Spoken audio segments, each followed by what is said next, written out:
Welcome to today's Lions Pride sports broadcast of Lockhart Lion Sports. Brought to you by our main sponsor, Recon Athlete. Lions Pride sports broadcast is also sponsored by The golden age of recruiting is now.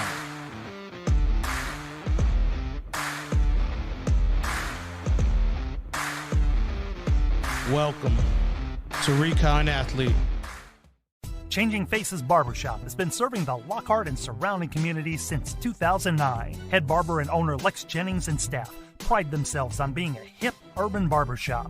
For shaves, not only do we hit you with our Precessional Andis trimmers, we offer a close shave and edge up with a straight razor. If you're really wanting to be pampered, let us give you one of our famous hot towel shaves. For cuts, Changing Face barbers are all top of their class and are able to pull off any style, whether it's a mohawk, classic cut, fade, taper, or design. We pride ourselves on our talent, our drive, and want to give our clients the best experience available. For all styles, from the newest trends to old school cuts, our barbers here at Changing Faces have the skills to transform your look and feel. With over 10 years of combined experience, our barbers are on the cutting edge of the barber world. Come by one of our two locations, 2000 West San Antonio Street in Lockhart, Texas, and 900 Bug Lane, Suite 115 in San Marcos, Texas. Or go to our website at cfbarbershop.com. Hi, I'm Richard Mendez with A1 Bail Bonds. If you find yourself in a jam, we're your plan. We'll put your feet back on the street. A1 Bail Bonds. Go Lions.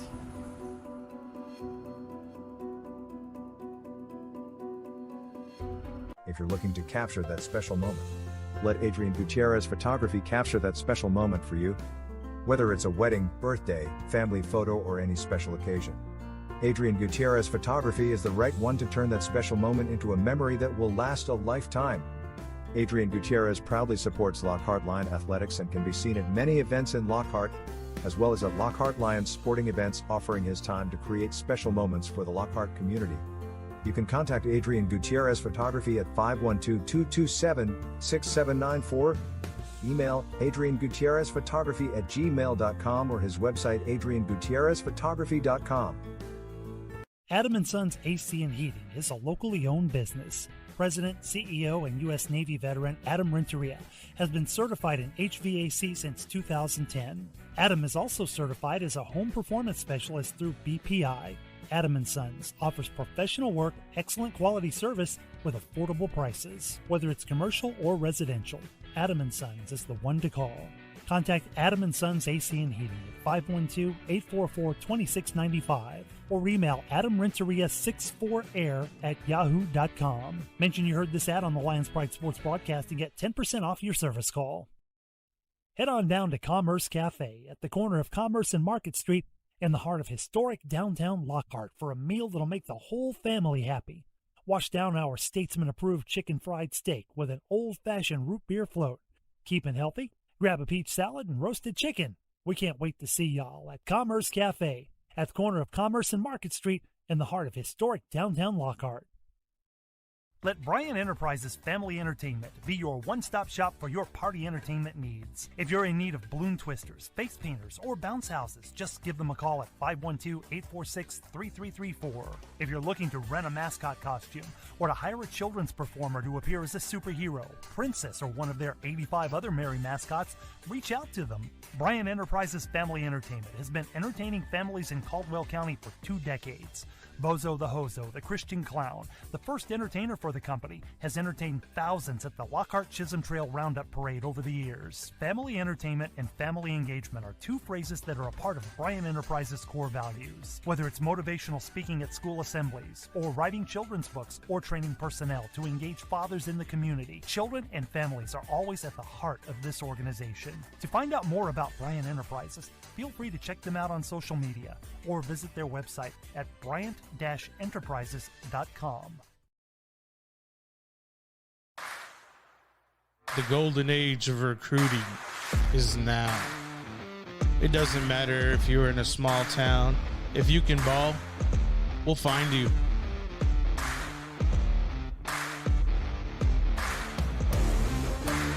When you dominate the air, your 5-star talent can't be questioned. Dance that dance.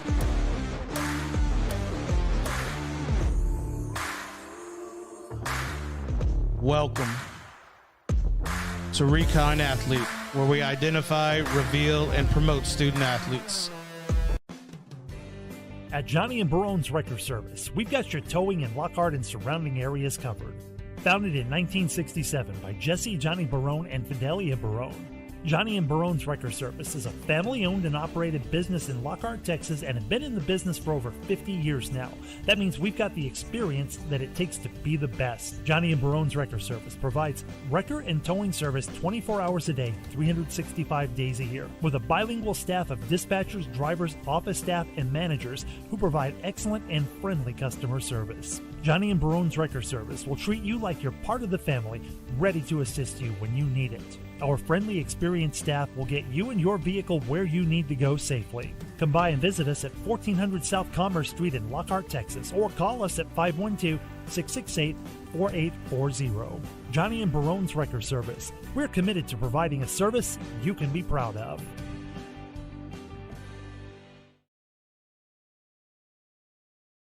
Kent Riddle Properties has been a big supporter of Lockhart Lion sports for over 40 years. Lockhart Lion fans all over the world have been able to follow the games on the Kent Riddle Properties scoreboard, as well as being one of the top sponsors of the Lions Pride Sports broadcast. Kent is also the QA guy for every broadcast. Kent Riddle has been in the real estate business for over 35 years. If you are looking to buy, sale, or lease a property in the area, you can contact Kent Riddle at 512-359-0036. Smoke Texas Barbecue puts smiles on faces. Since 1900, Kreitz Market has been putting smiles on faces with every bite of Smoke Texas Barbecue. Located off of Highway 183 at 619 North Colorado Street in Lockhart, Texas, fifth-generation owner Keith Schmidt continues the tradition of providing the best barbecue in Texas with its award-winning varieties of beef, sausage, and pork meats. All Kreitz Barbecue is post oak smoked to perfection under Pitmaster Roy Perez's watchful eye in Kreitz Market's hallowed brick pits. Let Kreitz cater your party or event. Kreitz can assemble a complete barbecue dinner and sides for any event in Central Texas. To get a quote on catering, Kreitz Barbecue Catering Manager Weston Black can be reached at 512-398-2361. That's 512-398-2361. Kreitz Market opens 7 days a week, Monday through Saturday from 10:30 a.m. to 8 p.m. and on Sundays from 10:30 a.m. to 6 p.m. You can find out more about Kreitz Market on their Facebook page or go to kreitzmarket.com. That's www.kreitzmarket.com. Lockhart's Daily Grind is located at 1408 South Main Street in Lockhart, Texas. Or visit our other location, Kyle's Daily Grind, at 607 West Center Street in Kyle, Texas. We proudly provide a quality cup of coffee organically grown from Honduras and amazing customer service with each visit. Sign up for our loyalty program that's redeemable at either location. Earn a point for every dollar spent to redeem discounts on future orders. Order online at lockhartsdailygrind.com or kylesdailygrind.com to stay ahead of your busy schedule. Let us cater your next event with hot and cold brewed coffee, lemonade, muffins, and more. Reach out at lockhartsdailygrind@gmail.com. Lockhart's Daily Grind, 1408 South Main Street in Lockhart, or Kyle's Daily Grind at 607 West Center Street in Kyle. Old Pal Texas Tavern, located on the square in downtown Lockhart at 100 East Market Street. From a variety of appetizers, fried chicken, burgers, and salads, Old Pal is the right place for your hunger. We're open 7 days a week, Sunday through Thursday, 11 a.m. to 10 p.m., and Fridays and Saturdays from 11 a.m. to 12 a.m. Our kitchen will be open late for Lockhart Lions Friday Night Lights home games. Old Pal Texas Tavern, cold drinks, fried chicken, and famous smash burgers are perfect for your after-game store. At Old Pals, we are proud supporters of the Lockhart Lions and the Lions Pride Sports broadcast. At One Ghost Fitness, our main focus is providing a premium one-on-one personal training experience. Our comfortable and friendly environment ensures each person reaches their maximum potential. Coach Andrea and Coach Hector are ready for your fitness journey. We can train any individual from women to men ages 60 plus. If you've had knee, shoulder, or back problems recently, we can help. We train high school or college athletes with strength and mobility, and regular people just wanting to live a better life and lose some fat on the way. We're located at 903 Fannin Street in Lockhart, Texas, or you can reach us at 512-787-6271. Our hours are Monday through Friday, 5 a.m. to 9 p.m., and Saturday and Sunday 5 a.m. to 3 p.m. One Ghost Fitness. If you're looking for drywall and paint work done, look no further than Reyna Drywall and Paint. Owner and operator Robert Reyna is MBE, DBE, and HUB certified. Whether it's commercial or residential, metal framing, suspended ceilings, doors, and hardware, Reyna Drywall and Paint is the one to call. You can call Robert Reyna at 512-925-0634 or send an email to reynaconstruction@sbcglobal.com. The Lounge Sports Bar, located at 211 East Market Street, just off of downtown Lockhart. The right place to have a great time with friends and enjoy the game on our big screen TVs. We have a large bar lounge, allowing for many people to crowd around and cheer on your favorite team. The Lounge Sports Bar, open 7 days a week starting at 11 a.m. The best place in Lockhart to enjoy cold beverages and watch live sports. So make the Lounge Sports Bar your favorite destination for sports and drinks. The golden age of recruiting is now. It doesn't matter if you're in a small town. If you can ball, we'll find you.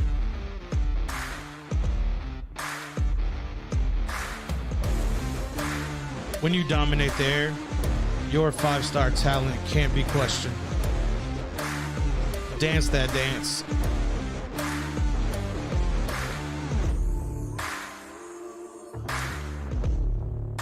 Back-to-back state titles helps your exposure.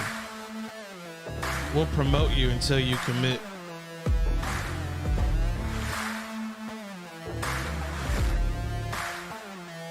Speed is what they desire, and when you're a legacy to speed, you leave no doubt. It's fun to be fast.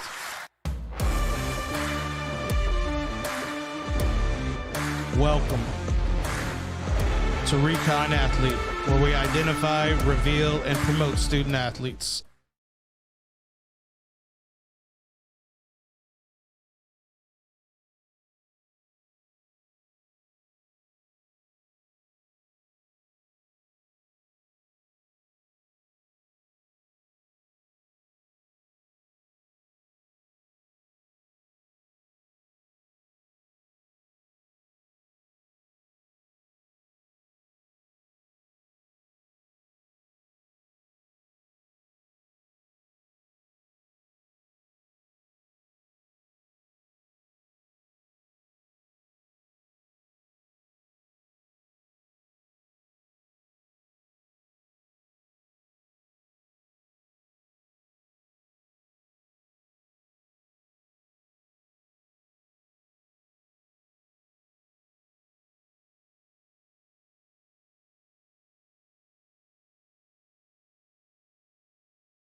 The golden age of recruiting is now.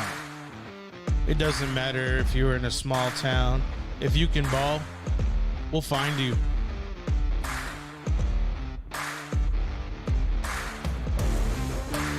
When you dominate there, your 5-star talent can't be questioned. Dance that dance.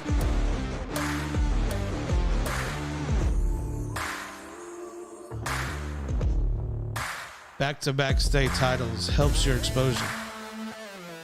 We'll promote you until you commit.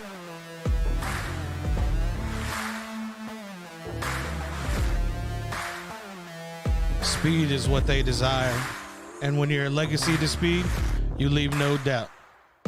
It's fun to be fast.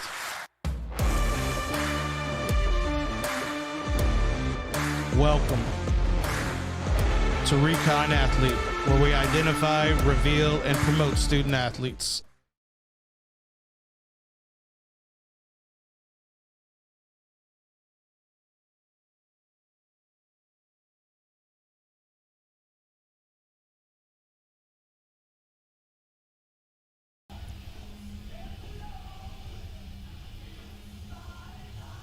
And we are live here at Lions Field here for tonight's district matchup between the Lockhart Lions and the Medina Valley Panthers.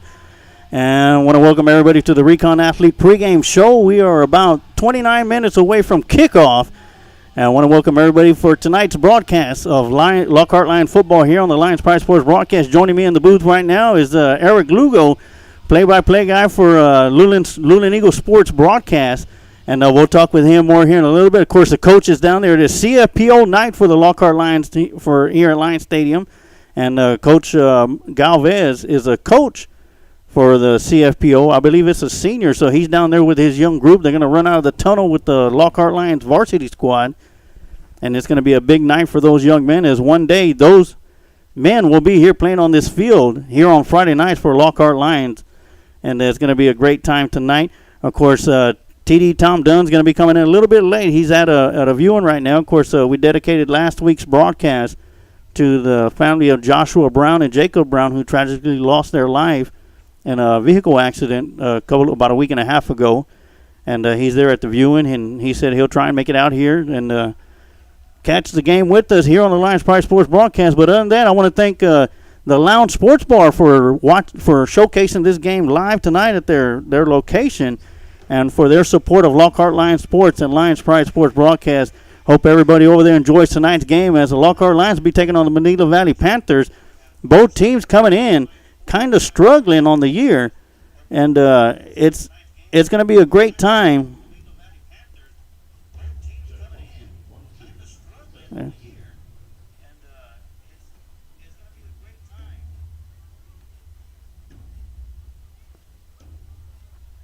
Of course, Lockhart Lions coming into this contest 2-5 overall, 0-2 in district play, while the Medina Valley Panthers come in tonight 1-6 overall and 0-2 in district play as well also. And we'll go with Eric Lugo, the voice of Luling Eagle Sports broadcast. I want to congratulate the whole entire community of Luling. It's been a long time coming, but they were finally able to break that win column and create a great memory for a whole bunch of Luling Eagle fans out there this past year. Oh, yes, Archer, sir. Yeah, it was a long time coming.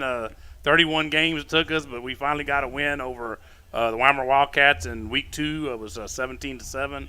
And ever since then, we haven't been able to win another one, but we're trying. We're off this week. Of course, our district has 5 teams, and we happen to be the odd team out for this particular week. But we'll be back on the road next week at Llano. Llano's not only one of the favorites in our district to win the district, and actually having beaten Lago Vista last week 13-10. I believe it was a last-second field goal, if I'm not mistaken, that won the game for the Llano Yellow Jackets. And we're gonna be taking them on next week. And like I said, not only are they a favorite in our district, especially having had that win now over Lago Vista, but they're also a favorite in the region to represent Region 4 in the Division 1 going to state. So, I know they're expecting big things there in Llano. And so, we'll see what happens. I don't know that it's not going to look very favorable for us next week, but we're going to go down there, we're going to compete and see what happens. So, and then we finish our season at home in 2 weeks against the Comfort Bobcats. So that'll be senior night for us, and we'll honor all the seniors and then try to get a win. And as crazy as it sounds, it could come down to us and Comfort for the final playoff spot in District 13 3A Division 1. So we'll see if that's what happens or not. But it right now, unless things change drastically, it's looking that way. Yes, and right now we have the band that's probably going to be going out there. So we're going to go and cut off our video feed and head out to the band, to the field. It is Bandorama tonight. As it looks like the junior high band and the high school band will be playing together. And let's turn the camera around.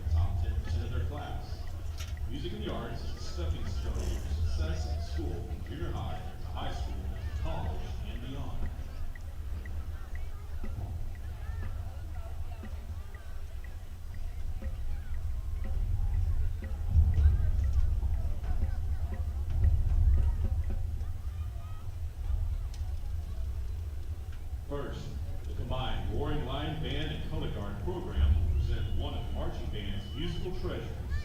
Here is Land of 1,000 Dances.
Junior high band directors are Julian Maurice, Avery Rich, and Linda De Silva.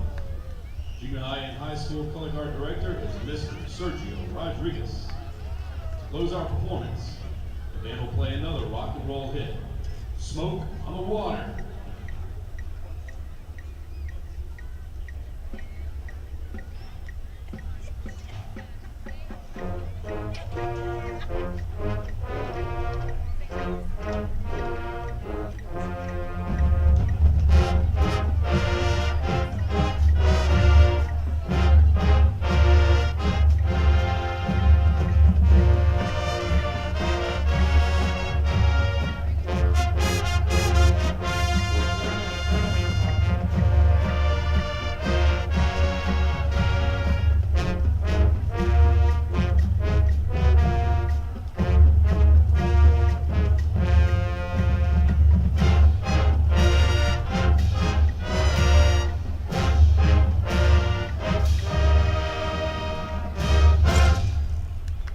Ladies and gentlemen, your 2021-22 Boring Line Band Color.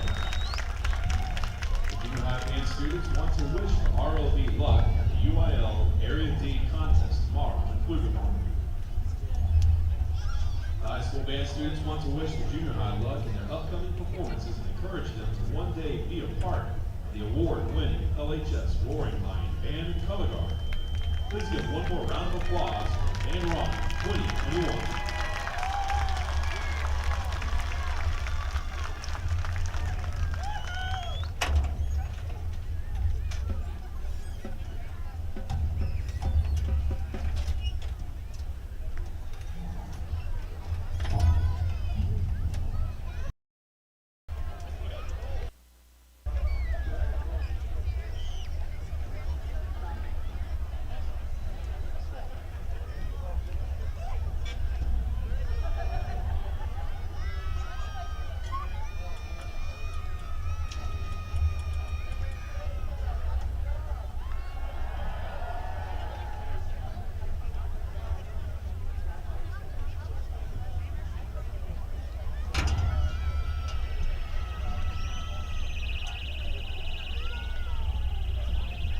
Now introducing Lockhart High School 2021-2022 varsity cheerleader.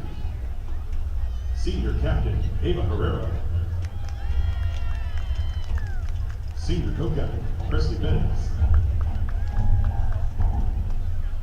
Junior Co-Captain Jocelyn Ariaye. Senior Social Officer, Jane Barone. Senior Anita Renteria.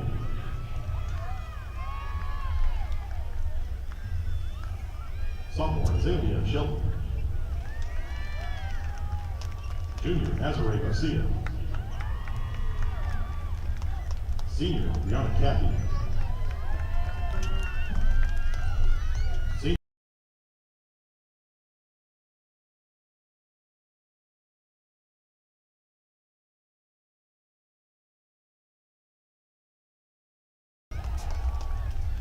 Sophomore Michaela Mendez. Junior Michaela Sermon. Sophomore Zoe Vaughn. The LHS cheerleaders are coached by Jaron Pittman and Amber Cradle.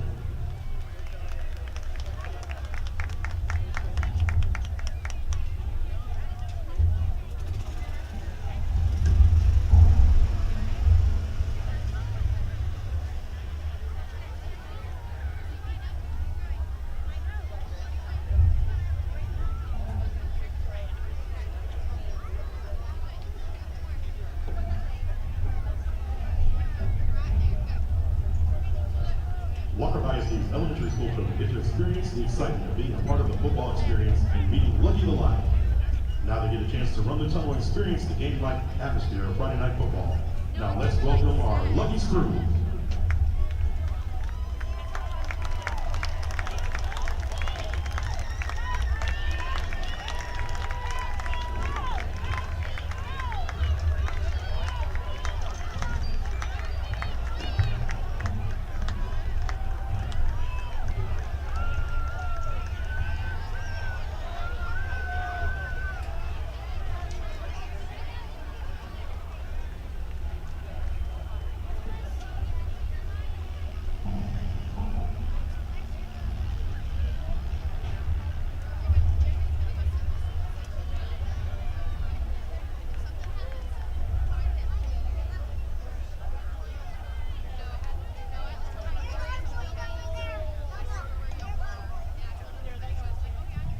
And now we welcome the Medina Valley Panther Band.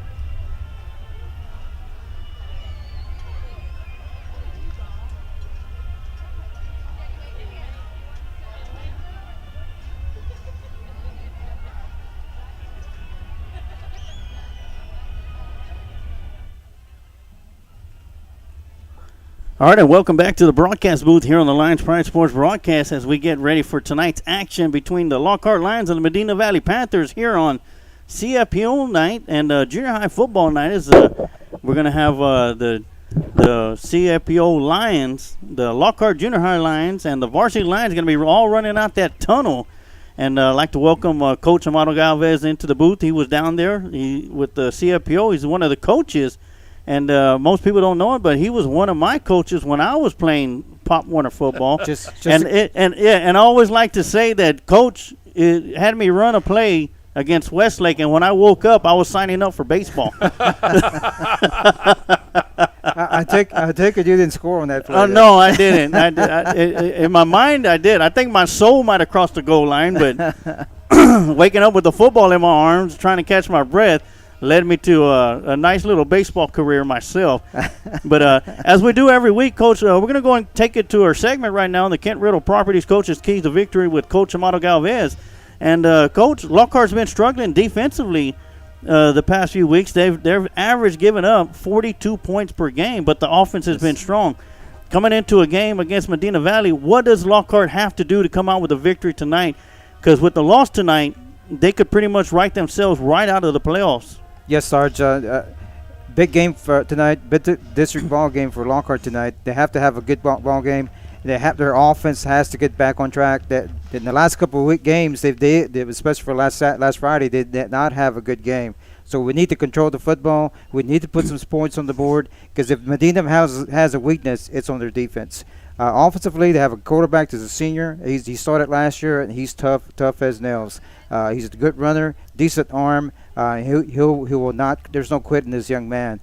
The only problem they've had is they have trouble protecting him. He's getting a lot of sacks, but he goes down fighting. Now, a sophomore running back, he's very quick, very fast, but he plays like a sophomore sometimes. Sometimes he has a couple great runs, and there's a couple times that he gets the handoff and he fumbles. Yeah, that's one Anthony Guerrero, and yes. Coming in as a sophomore, you kind of expect that. Yes, and but I tell you what, if you give him an opening, he's going to break it. I mean, but he's going to make some mistakes, and hopefully he has a couple against us tonight. But that quarterback is the key. If he goes, the team goes. If he doesn't go, the team does not go. Yeah. So defensively, Lockhart has to control the ball. Keep control, keep pace of Nick Rash, which is a senior quarterback. Yes. And Alamo Heights had their way with him last week on offense. The Alamo Heights offense is very, very strong. And, of course, Medina Valley had a hard time trying to stop him, just to stay on the field with him. Hopefully, but we're not Alamo Heights. We're not there yet. But hopefully we'll be there in a couple of years. But we definitely have to control the football.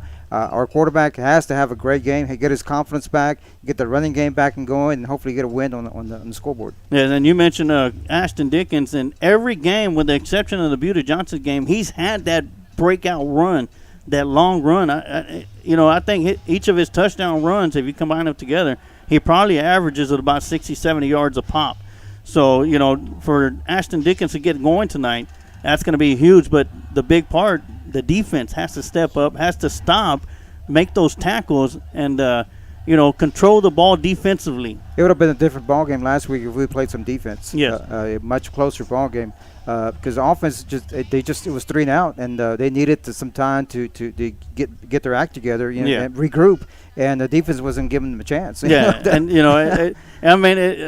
Fuller had a lot to do with that last week. Yes, sir. I mean, his first 2 touchdown runs, he was already over 145 yards rushing on 2 touchdown runs alone. Talk about a great transfer. In case you didn't hear the story, he's a transfer for California, one of the top quarterbacks in the state of California. All of a sudden, they decided to drop football. And his dad, being from Floresville, said, hey, let's go back home and have you play your senior year at Floresville High School.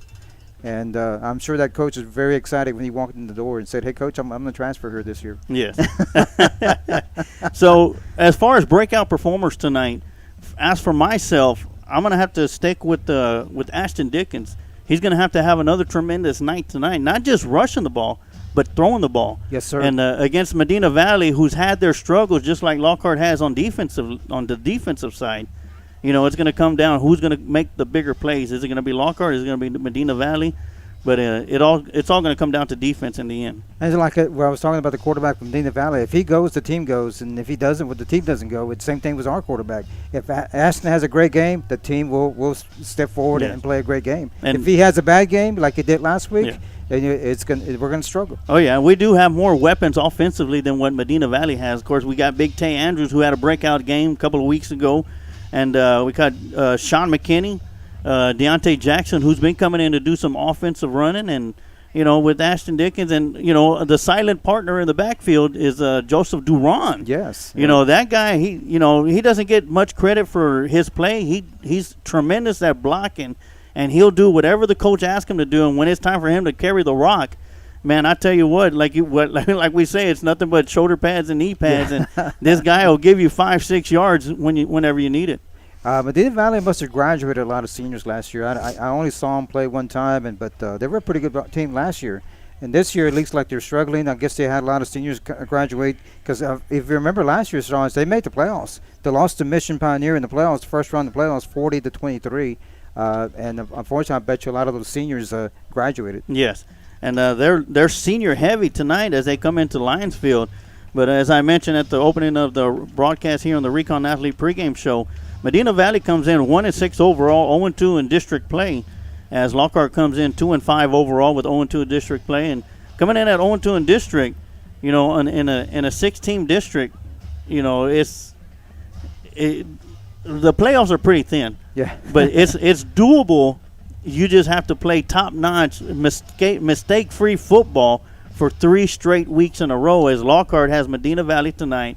And then we travel to Alamo Heights Next week. which they're favored to win the district next week. And then we're back home against Bernie Champion, who's favored to come in second place And in district. Alamo Heights is undefeated, and Bernie Champion has one loss, and that was to El Campo, which Yeah. is ranked pretty high in the top 10. Yeah. The next 2 weeks are going to be tough, so we definitely need to win tonight. Yeah, and and it hurt to start the district season off with a very tough loss, close loss to Kerrville Tivy, in a game that many people felt that Lockhart had their number. But in the end, it came down to defense, which is what we talked about earlier. It's going to have to come down to defense tonight between Lockhart and Medina Valley, and see who's going to come out with the victory. Who wants it the most? Yeah, who wants it the most?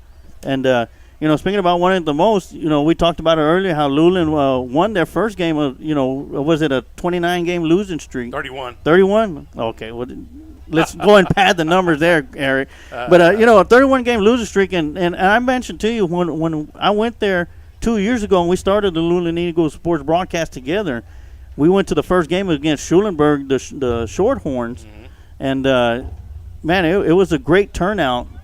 As back then it was audio. So, a lot of fans were able to, sit back and listen to the football games. And I was blown away, even during the losing streak, how the Luling Eagles were able, the fan base was right there with them throughout the whole step of the way. I rarely saw a fan leaving early, despite what the score was.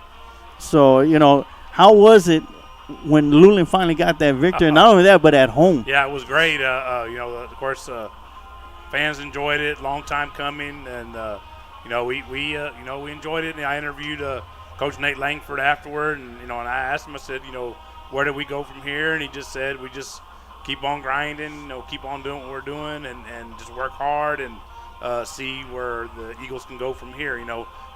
We know this is Coach Langford's first year, so you can't really expect a lot out of him in the first year, but he's got us new staff in there, or some new staff, I'd say, and some holdovers, and kind of a mixture, and I think it's a nice mixture, and he's working hard, and they're all working hard, and the kids are responding, the kids are they're liking it. It's just with us, it's just a matter of not having a lot of numbers.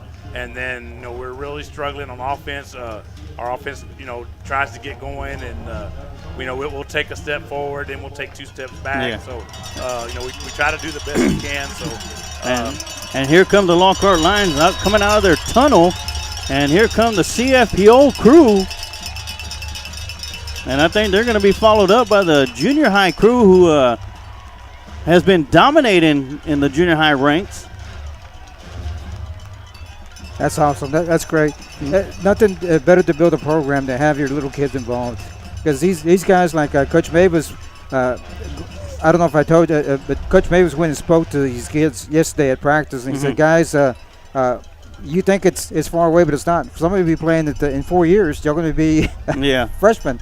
And some of you in 8 years are going to be at the high school. Yeah. So it's just around the corner, and be here before you know it. And it's a good way to get the kids involved and get them interested in playing football and staying in the program. Yeah, a couple of years back, I was invited to speak with the varsity team. It was junior high night that week for Lockhart Lion football.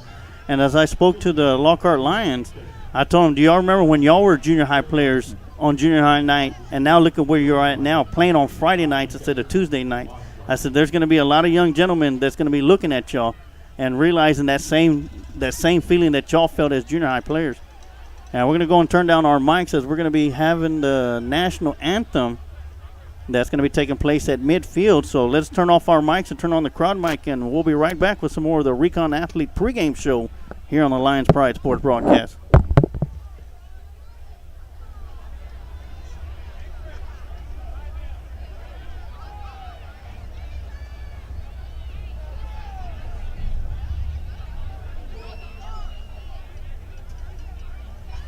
Ladies and gentlemen, please stand.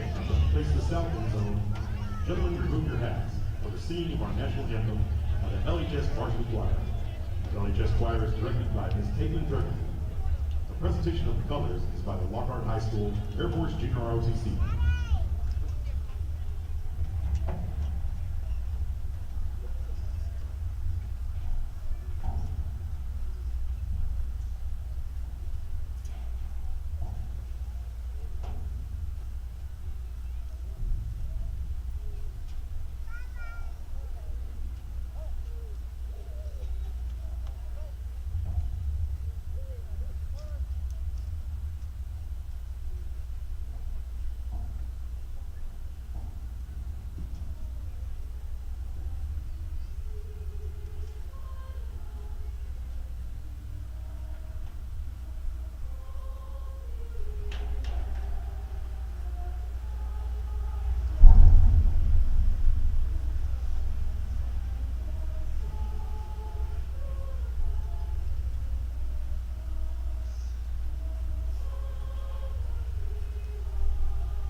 Great job by the Lockhart High School choir as they sang the national anthem. Right now I'm going to turn the camera over to the crew.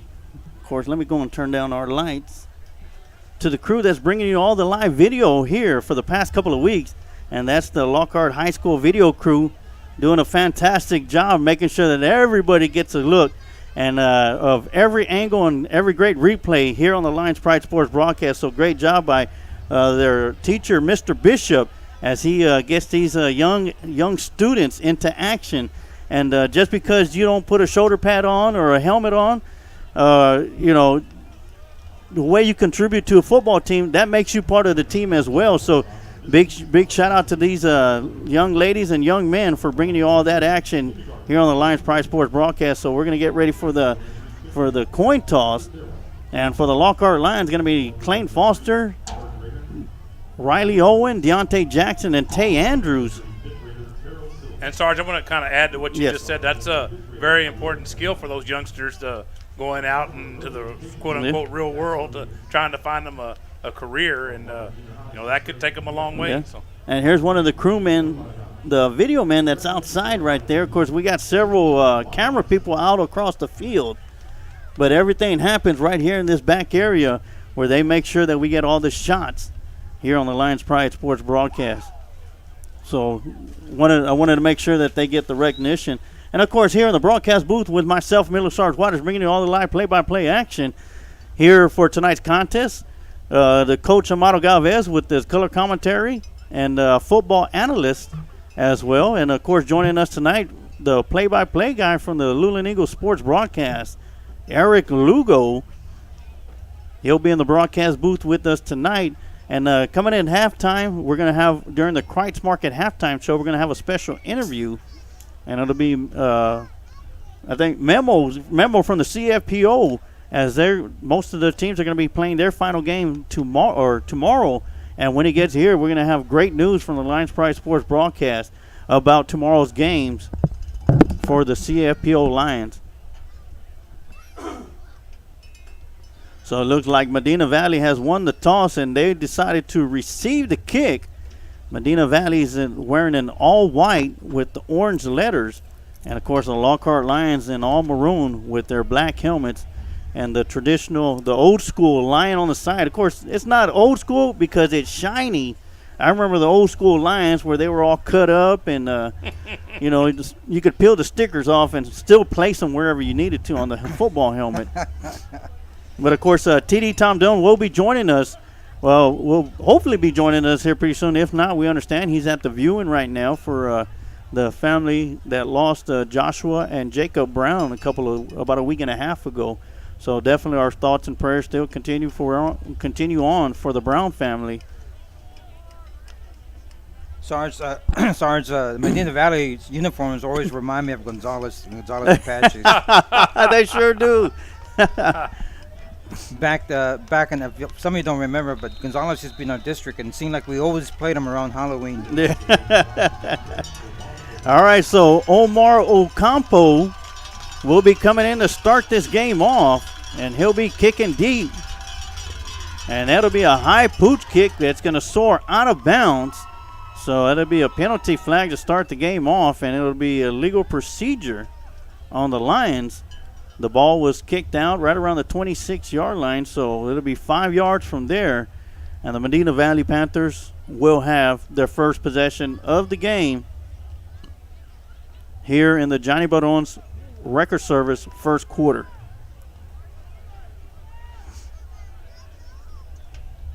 So once again, we talked about it in the Kent Riddle Property Coaches Keys of Victory. The defense has to come out big for the Lockhart Lions, and this is going to be their first test tonight, as Nick Rash will be coming in, the senior quarterback for the Panthers.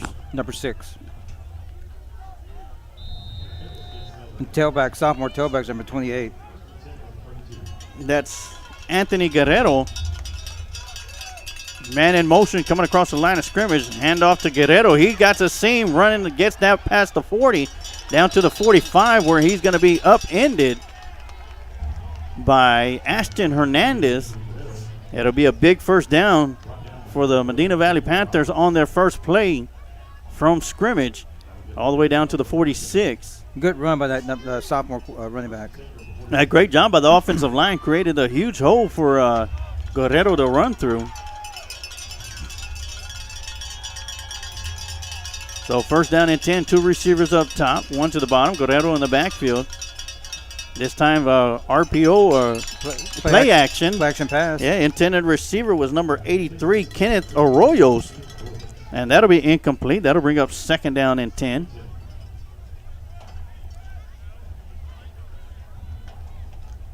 Something the Medina Valley offense is doing that Lockhart hasn't seen much of lately, Coach, is they're coming straight out of the huddle. No, right to the scrimmage line. No huddles. No huddle. Yeah. Yeah. So 2 receivers up top, 1 to the bottom. Rash will hand it off to Guerrero. He'll get around the outside, and Josh Ramos is going to be right there with the stop, but not before. Guerrero will pick up 9 yards, and that'll bring up third down and 1. It's a long read there by the quarterback, but eventually he gave it to the tailback and did an excellent run getting outside. It showed excellent quickness.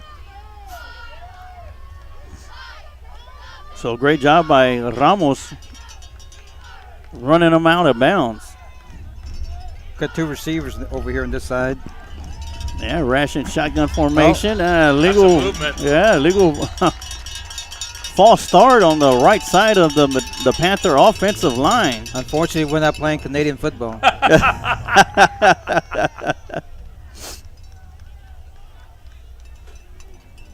And once again, I want to welcome everybody to tonight's broadcast of Lockhart Lion football. Big shout out to the Lounge Sports Bar as they're hosting a watch party live via the Lions Pride Sports broadcast. So big shout out to everybody out there. Let's hear it for your maroon and white, and let's get them a victory tonight here at Lions Field. Third down and 6. Rash gets the snap, looks over to the right side, quick throw, and Josh Flores is going to be right there on the spot. And they're going to mark him down right around the 45-yard line. That'll be short, Sarge. He's going to be short. Looks like they're going for it. So it'll be fourth down and 1. So far, Josh Ramos coming up with 2 big stops defensively for the Lions as Guerrero heads to the sideline. Y'all talked about that defense in the open. Here's their first big test right here. Yeah, Patrick Jazz comes into the ball game and replaced, and looks like the Panthers are going to call a timeout. Panthers are going to call a timeout. Coaching wise, you really want to go for it, but if you don't make it, they put you in a bad spot. To me, it's too early in the game. I would wait. Yes. But then again, I'm not coach of Medina Valley. Of course, I was at Medina Valley last night for the junior varsity game, and of course, Panthers defeated the Lions 13-0 as Medina Valley scored 13 points in the first quarter, and after that, both defenses were not giving an inch to anybody, not even to the referees on the field. So here we go, fourth down and 1. Big test so far early for the Lockhart Lions defense as Rash looks like he's going to line up under center. And it's going to be a quarterback keeper or quarterback sneak, and he's going to get the... Looks like he got it. I believe you're correct, Sarge. You did get the first down. And they're going to give him the first down. So great job by the Panthers picking up the first down on 4th and 1.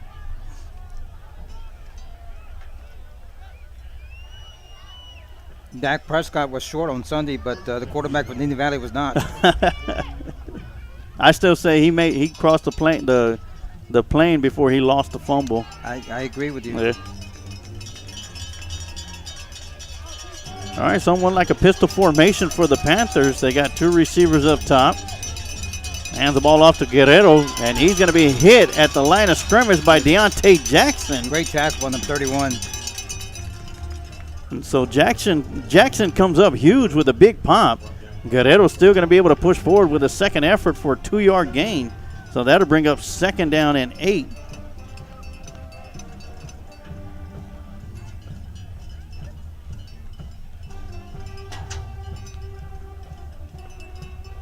I just noted Medina Valley takes a long time in the huddle. And like I said, that's something Lockhart defense hasn't seen all year long.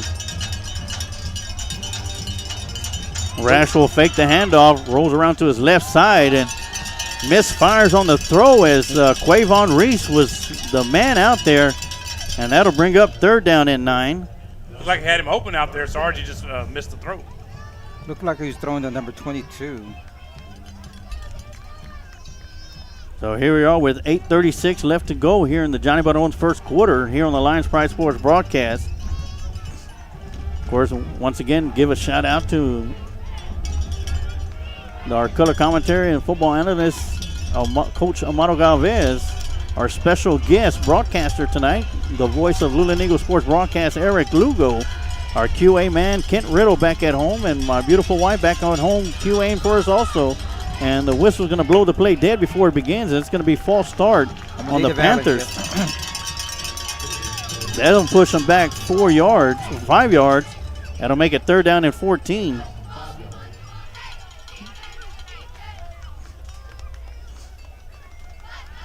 And coming in is TD Tom Dunn as he's going to settle in. Big down here. Big down coming up, 3rd down and 2. And good evening, TD. How's it going? Thank you, Sarge. Good.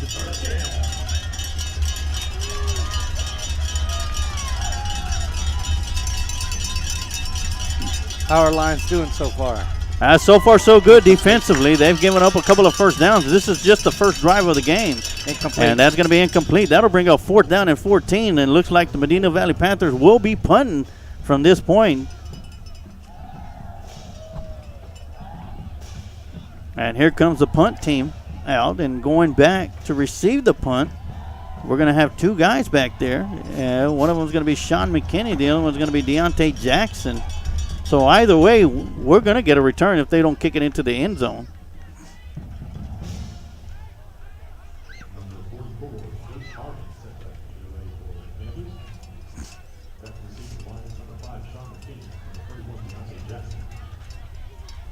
All right, so 4th down and 12. Ball is at the 46-yard line. We're going to see our first punt of the day as the Lockhart Lions hold strong on defense. Like a delay, a 0 on the clock, I see. Looks like they did it on purpose. Oh, okay. No, well, let's see.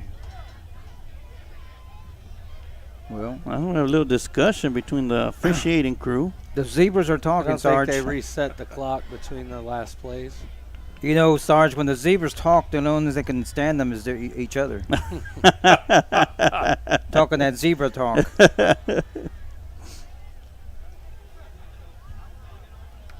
Well, they all get together. I guess there's like, where are we going to go eat after the game? I said, well, I mean, you can go to Christ Market will close early, but I tell you what, Old Pal Texas Tavern stays open late on Friday night home games, so that's where they might want to go to.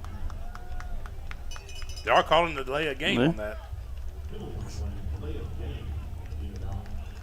They might have done that on purpose to give them a little bit more room to kick. That'll give us a few more yards to return. So I push them back 5 more yards. That'll make it 4th down and 19.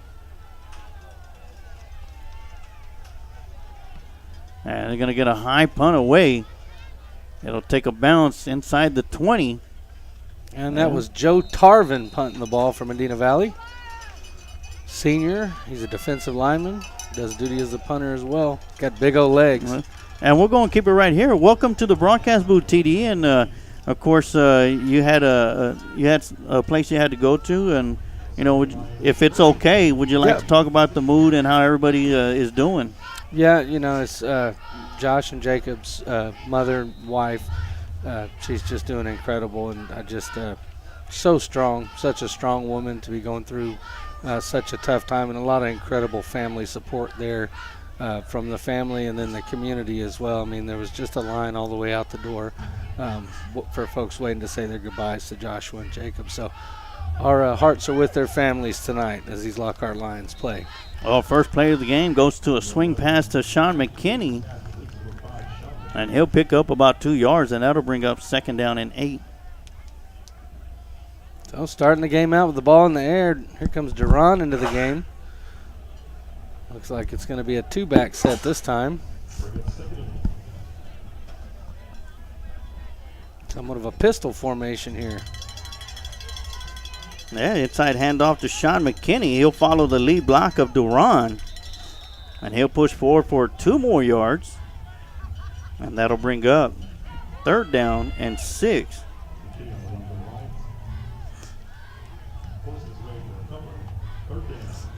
Have to pick the first down here, Sarge.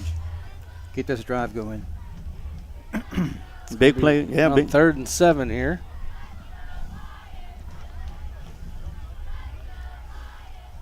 Dickens gets the snap, throws out to the far side to Tay Andrews, who makes the catch, cuts it upfield, will get the first down. And he's finally going to be brought down, but not before he gets to the 30-yard line and picks up a big first down. As you mentioned, Coach, they needed to get that first down, and who much better, who better throw the ball to than Tay Andrews? Yes, sir. Sarge, in case you didn't notice, the number 10, the defensive end for Medina Valley, if there's no tight end on his side, he's in the 2-point stance and he's rushing the quarterback. And what Alamo Heights did last week against them, he just ran screen passes on them. Just let him come upfield and just threw the ball right behind him. Hopefully Lockhart can do the same thing. And we just might see that coming up here shortly. Inside handoff to Sean McKinney. He'll sidestep a defender, and he'll pick up another 2 yards.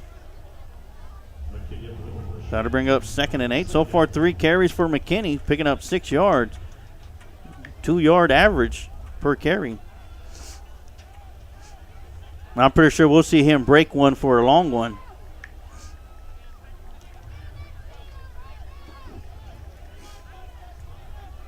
Of course, here in a minute, we'll give a game break rundown for district games. Jackson with the carry. And uses his speed, crosses the 40 to the 41. He'll pick up another first down for the Lockhart Lions. And that's exactly what they need to do, Sarge. They need to keep the ball on the ground and keep this drive going, keep the defense off the field. Well, that's 2 first downs so far for the Lions, getting it done on the ground. So far they've got just a little over 20 yards, most of it picked up on the ground. Had one little short pass to McKinney there at the beginning.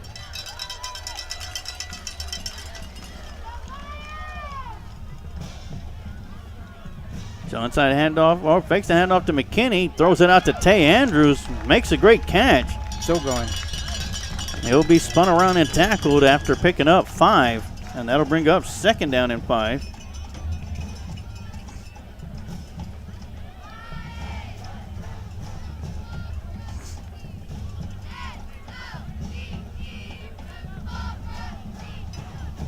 So a big pickup on first down, putting himself in 2nd and manageable.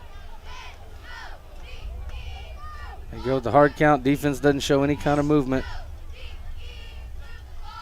I see number 10 lined up on the far side. McKinney will shift over. Swing pass to McKinney coming around the left side, and he'll be hit and carried across midfield. Shy of a first down of 1 yard, so that'll bring up 3rd down and 1. Defensive guy actually did him a favor. Yeah. Well, and I like what they're doing out there where they get set, they run the quick snap and read what the defense is doing, then change the play, and basically they're just getting numbers, more numbers on one side than they've got, and you're going to pick up yardage that way pretty consistently. Unlike the Panthers, the Lions do not huddle up. Inside handoff to Duran, and once again, Duran with a tough run, continuing going, and he'll pick up the first down. He's still going. And the whistle's the only thing that's going to stop Duran from pushing forward. Yeah. That is a tough fought 5 yards there from Duran. But just like in the pregame show we talked about, you need 5 yards, give it to Duran, and he'll get it for you. Every run he does seems to be a tough run. Yeah, this is one gentleman that, like we talked about, he'll do whatever the coaches ask for him. He'll block, he'll run a pass route, he'll give you the 5 yards that you need. And he's just an all-around player for the Lockhart Lions, doing a great job picking up a big first down for Lockhart. Back to the pistol here. Quick toss to Deontay Jackson, nowhere to go. He'll pick up 2 yards. Cut it up too quick. He should have stretched it out a little bit. So in district play going on tonight, we got Floresville at Tivy. champion at Alamo Heights. And, of course, Medina Valley here at Lockhart. We're at 0-0 apiece with Lockhart going through their first drive of the game. And it's going to be a power move by the quarterback going around the right side, Dickens, and he'll pick up about 6 yards. I don't know about you, Sarge, but I see Floresville getting a win tonight. Well, after what we saw last night, I'd be hard-pressed to think they may, if they'll take another loss this year. That quarterback for them is pretty amazing. So it's going to be third down and 3, and it's tied up 7 apiece with 8:39, so both teams scoring early. And still no score between Champion and Alamo Heights, which is pretty much the game of the night for district play. Yeah, I'd say so. Yeah, Alamo Heights with their high-powered offense. And ball's going to go through the hands of Ashton Dickens. And looks like the Lockhart Lions may have fallen on top of it, but it'll be a huge loss of yardage. And on third down, that's something I'm pretty sure Coach Mavis did not want to see. Yeah, we saw that, snapping was a bit of an issue last week. We had a lot of low snaps at his feet. He was constantly picking up the ball. This one goes over his head, and lucky that number 8, Travion Hopkins, sees the ball and gets on it for Medina Valley defense. So we're going to see a punt. See Mr. Suarez out there, the cannon for the Lions. Good to see him out here this week. That'll be 4th down and 13 coming up. And we'll see if the cannon can pin him deep here. He's got enough leg to do it, that's for sure. Great job by Omar Ocampo. As that player was running right in there to block it, and Ocampo was right there, had to run it. No other choice but to do that. So the Panthers will take over at the 46-yard line in line territory.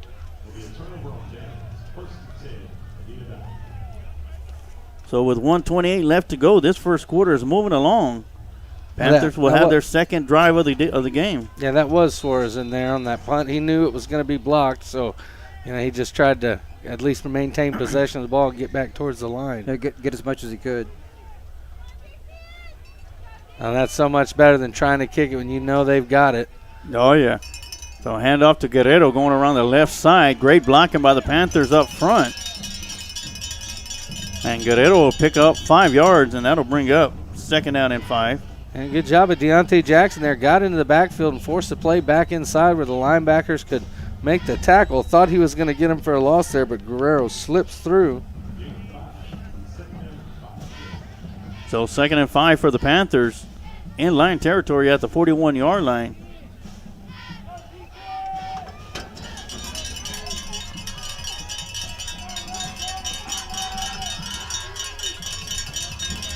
Man in motion coming across the near side. Counterplay to Guerrero. And Guerrero's going to dive forward, and he'll pick up another 1st down for the Panthers. We're at 35 seconds left to go here in the first quarter. Looked like it's going to be 3rd and inches. Didn't quite make the mark on the spot. So it'll be 3rd and short then. So big 3rd down for the Lions as the ball is on the 36-yard line, and Medina Valley driving. Really want to get a stop. Oh, they did give him the 1st down. They did. So they went ahead and changed it up. So it'll be 1st down and 10 for the Panthers. Clock winding down. This will probably be the last play of the first quarter. Inside handoff. Oh, quarterback keeps it, and Rash is going to be hit in the backfield. And he'll lose some yards, and that'll do it for the first quarter. We're going to go and take a quick timeout, and we'll be right back with some more Lockhart Lion football right here on the Lions Pride Sports broadcast. Barone's Wrecker Service. We've got your towing in Lockhart and surrounding areas covered.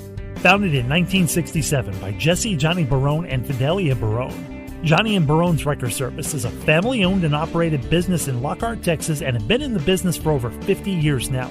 That means we've got the experience that it takes to be the best. Johnny and Barone's Wrecker Service provides wrecker and towing service 24 hours a day, 365 days a year, with a bilingual staff of dispatchers, drivers, office staff, and managers who provide excellent and friendly customer service. Johnny and Barone's Wrecker Service will treat you like you're part of the family, ready to assist you when you need it. Our friendly, experienced staff will get you and your vehicle where you need to go safely. Come by and visit us at 1400 South Commerce Street in Lockhart, Texas, or call us at 668-4840. Johnny and Barone's Wrecker Service. We're committed to providing a service you can be proud of.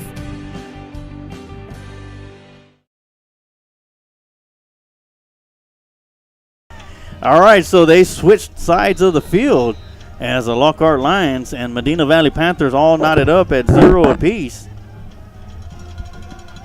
And another quarterback keeper. This time he breaks through, gets into the secondary. Breaks through a couple of arm tackles. He's finally going to be brought down by Travion Hopkins.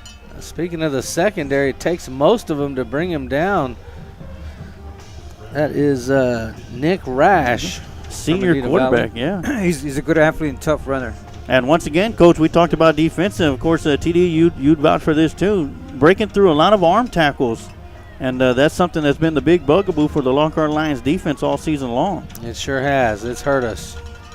So here we go. Big first down and 10. Ball is at the 17-yard line. Guerrero with the handoff going around the far side. And Travion Hopkins is right there on the spot. Great job of containing that play. He had no choice but to turn back in, and Hopkins is there. I tell you what, great job by Guerrero to get back to the line of scrimmage, too. Man, Hopkins, whether it's been, his contributions on offense over the last couple weeks or how he's been playing on defense, he has just been getting better and better every single game.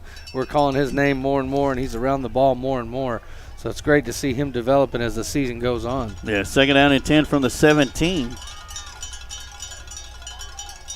Man in motion.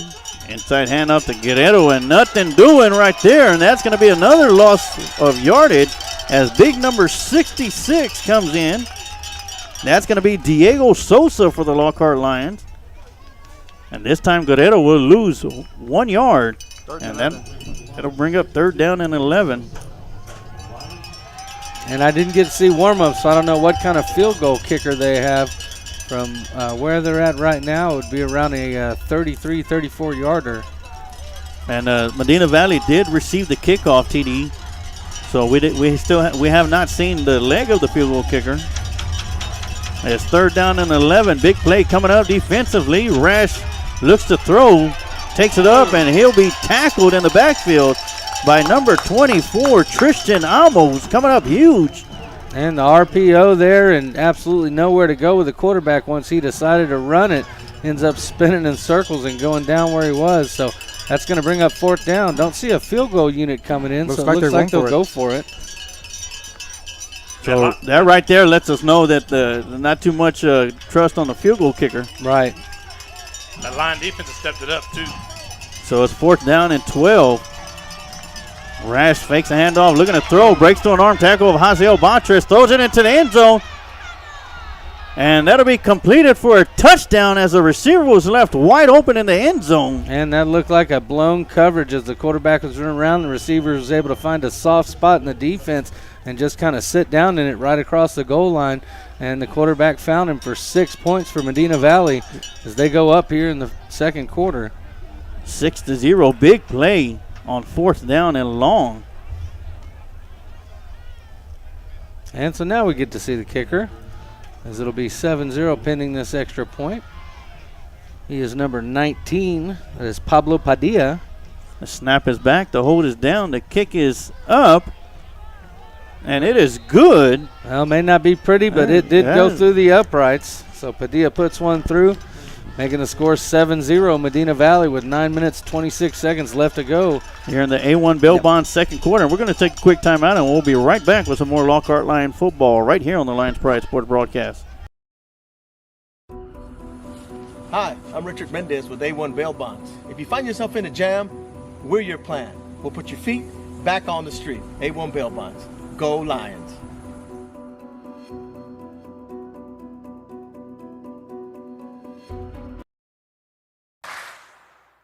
The golden age of recruiting is now.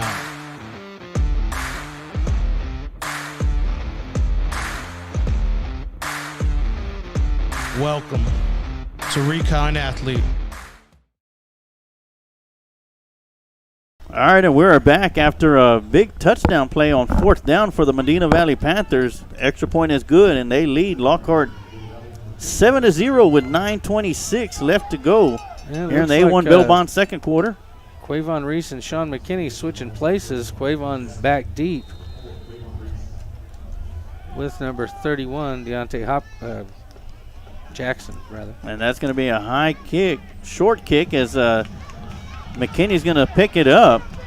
He's going to bring it around here, the near side. Got some blockers in front of him with Quavon Reese, and a big hit from behind. And a good run back by McKinney, scooping that ball up and bringing the ball all the way out to the 36-yard line. Going to be good starting field position for your Lockhart Lions. Looks like, yeah, they're going to park him at the 36.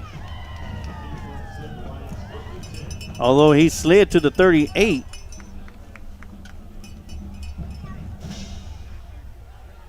Looks like Lockhart's going to come out in that pistol formation again. That's a great use of personnel, keeping both the running backs in the backfield and giving yourself lots of options here. And we'll have an update on district games in Lockhart's district, as it looks like a little miscommunication in the backfield. And Dickens going to have to make something out of nothing, and he'll pick up 4 yards. And that'll make it 2nd and 6. A little inside zone read there where Dickens is reading the defensive end there. Defensive end kind of faked inside, but then followed him outside and got him on an island. And Dickens able to pick up 3 yards there. Yeah, right now at Tivy, it is Floresville 7, Tivy 14. Wow. At Alamo Heights 7, Bernie Champion 0.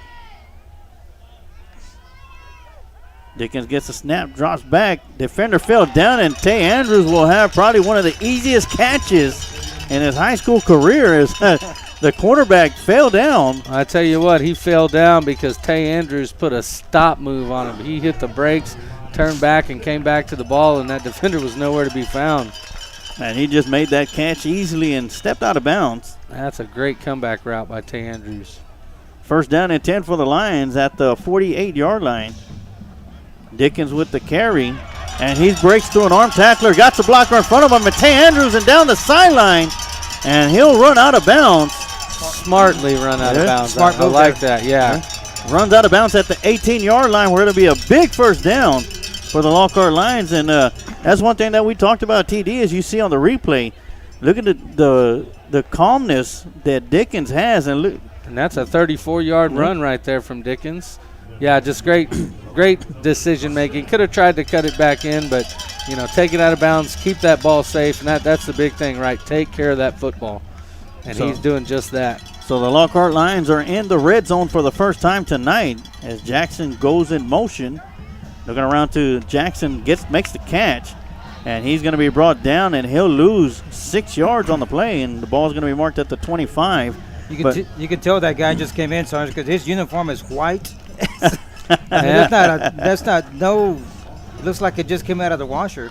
Looks like that was Michael Tomaselli, number nope, wasn't him. Wasn't number 5. Can't see it from here. I'm getting old. Gonna have to bring my binoculars, Coach.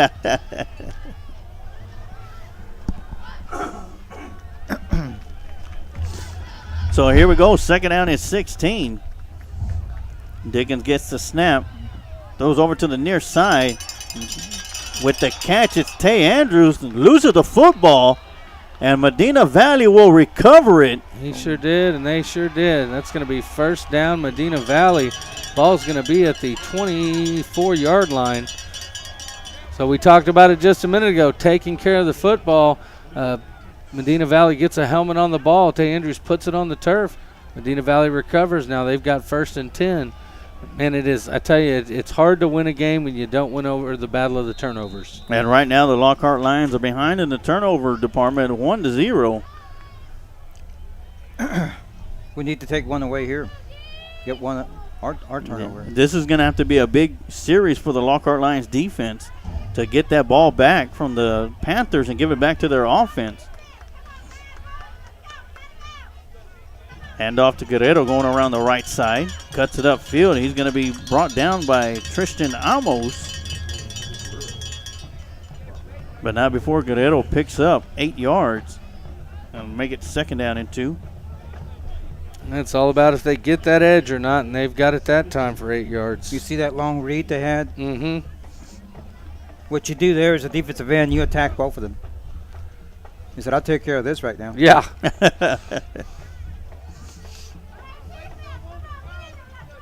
So second down and 2 coming up. That's going to be a handoff corner on the right side. And it looks like that's going to be a fumble. And Lockhart's saying Lockhart's they've calling got it.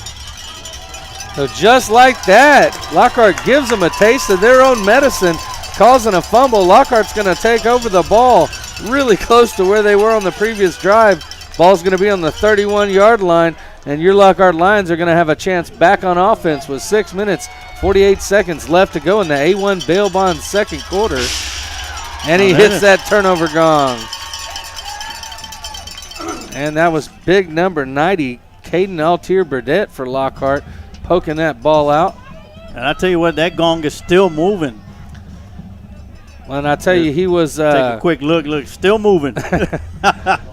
And he was our Defensive Player of the Week last week, the Recon Athlete Defensive Player of the Week. As Ashton drops back, looking to throws it into the end zone to Tay Andrews. Almost comes up with an amazing catch. That was and it'll close. be incomplete. And you take a shot on first down here on this end of the field, and it almost paid off big for Lockhart. Yes, because quarterback at running room there. It looks like there might have been a penalty flag. Ineligible man downfield for the Lions. So that's going to back the Lions up 5 yards, put the ball just outside the 35-yard line. And it'll be second down and 15 for the Lions. Situation like that, as a lineman, you make contact and you see you're downfield, you'll automatically drop. Do not continue with the block. They're going to see maybe Medina Valley, the coaching staff might have declined the penalty. And I tell you what, at Tivy, it's going to be a shootout tonight. Floresville 14, Tivy 14. Still got 3:09 left to go in the first quarter. The score still the same here at Lionsfield. Medina Valley 7, Lockhart Lions 0. And at Alamo Heights, the Mules 7, the Chargers 0. You can hear the Lockhart faithful definitely getting behind Lockhart. And 6:41 left to go here in the A1 Bell Bond second quarter. Lockhart needs to put some points on the board in this drive, especially after fumbling the football and then getting it back. Even up the turnover differential, 1 apiece. Jackson in motion. All right. Backside draw to Sean McKinney. Got some room around the left side. Great blocking by number 12, and finally going to be brought down, but not before it picks up the first down. And that's that backside draw that we've seen over the last couple weeks. I absolutely love it. You get everybody going to the right side, even time for a pump fake in there to pull that safety in. By the time McKinney gets the ball, there's no one left past the first level to tackle him, and someone's got to run him down. And there's going to be a penalty flag at the end of the play. And I tell you what, number 12 for the Lockhart Lions, Daniel Morales, had a great block on the outside and held it to the very end. But it looks like it might be a face mask penalty.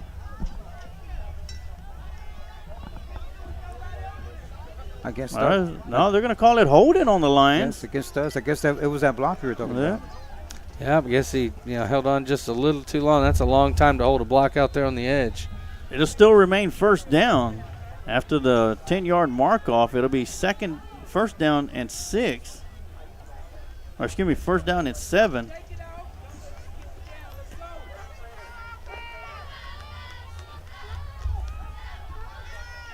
So this time jet sweep to Deontay Jackson, and he's going to get tripped up by the turf monster. Couldn't keep his feet.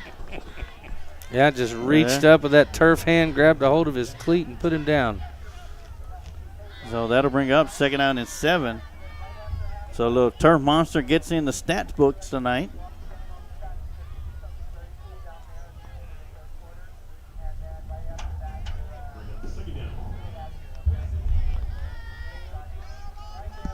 All right, second down and 8. The Lions ball from the 27-yard line. Inside handoff to McKinney. He gets hit just about the line of scrimmage, but pushes forward for a couple. Ball's going to be spotted right on the 25-yard line. And it looks like that's going to bring up third down and 4, excuse me. And, of course, you can see the defensive lineman trying to strip that ball from McKinney. I want a quick shout out to the Sarge for not only being on here, but also operating our Kent Riddle Properties scoreboard for us. And Joseph Duran with the carry up the middle. And this time he'll only pick up 3. I'm guessing all those years of keeping books and running the scoreboard at the same time at Little League really paid off, huh? I know it was a lot of years of that. Also want to give a big shout out to the superintendent of LISD, Mark Estrada, watching the game. Lockhart Lions going for it on 4th and 2. And looks like they got the push. And they go with the old school quarterback sneak. Medina Valley seems to think they stopped them. Let's see where to spot the ball. And it's going to be first down for the Lions. Yes. They've already said it. So. Yep, no measurement needed. Yes. Thank you for tuning in, Mr. Estrada. I hope you're enjoying the game.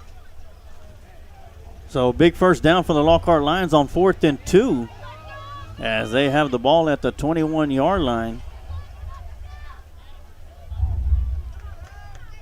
Dickens with the snap. Quarterback keeper towards the left side. He'll get around the edge. He'll pick up about 4 yards. That'll make it 2nd down and 6. And with that, Lockhart pushes their way into the red zone. This will be Lockhart's first trip inside the 20 tonight, or second trip inside the 20. First one resulting in a turnover. I thought for sure he was going to break that run, but Medina Valley had good pursuit. And then Lions forcing their own turnover, and then we have this drive. So pivotal that you get some points off the turnover here as they were driving before they also turned it over. Especially with time moving as quickly as it is. Ashton rolls around to his right side, looking to throw. Tucks it in, and he'll run out of bounds. And he'll pick another 3 or 4. Picks up some positive yardage, and that'll bring up 3rd down. That's what I like about this week, TD, is last week he would just take he kept looking, but by the time somebody came open, he was getting sacked. Yeah. This week he takes one look, and if it's not open, he's taking off. Yep. And it's worked out so far for him. This is a crucial 3rd down and 5. Ball in the shadow of the 15-yard line. 3rd and 5 coming up. Dickens with the run. And he'll pick up the first down, breaks a couple of tackles, and he'll get all the way down to the 1-yard line where it'll be first down and go for the Lions. And the Lockhart, like you said, they'll have a fresh set of downs. Ball inside the 2-yard line. With Duran coming in, you got to think it'll probably be a handoff to the big running back. We'll see. Lots of options down here. Lockhart's like the multi-headed Hydra, striking anyway, and that's going to be the quarterback right up the middle. Ashton Dickens with the first points of the games for the Lions. Puts 6 on the board with the old school quarterback sneak. This is the first time I've seen him get under center. You know, and why not? Dickens with the big body frame that he has, he could fall forward for 6 yards. Well, I always like to see a player score after they've made a big run to get the team down there. So it's going to be Ocampo lining up for the kick. Out of the hold of Daniel Morales. The snap is back. The hold is down. The kick is up. Great job by Morales to secure that sucker as that ball skipped on its way back to Morales. But him able to get it down, get the laces out, and Ocampo puts it through. So with 3:26 left to go here in the A1 Bail Bond second quarter, we're going to take a quick timeout, and we'll be right back with some more Lockhart Lion football right here on the Lions Pride Sports Broadcast.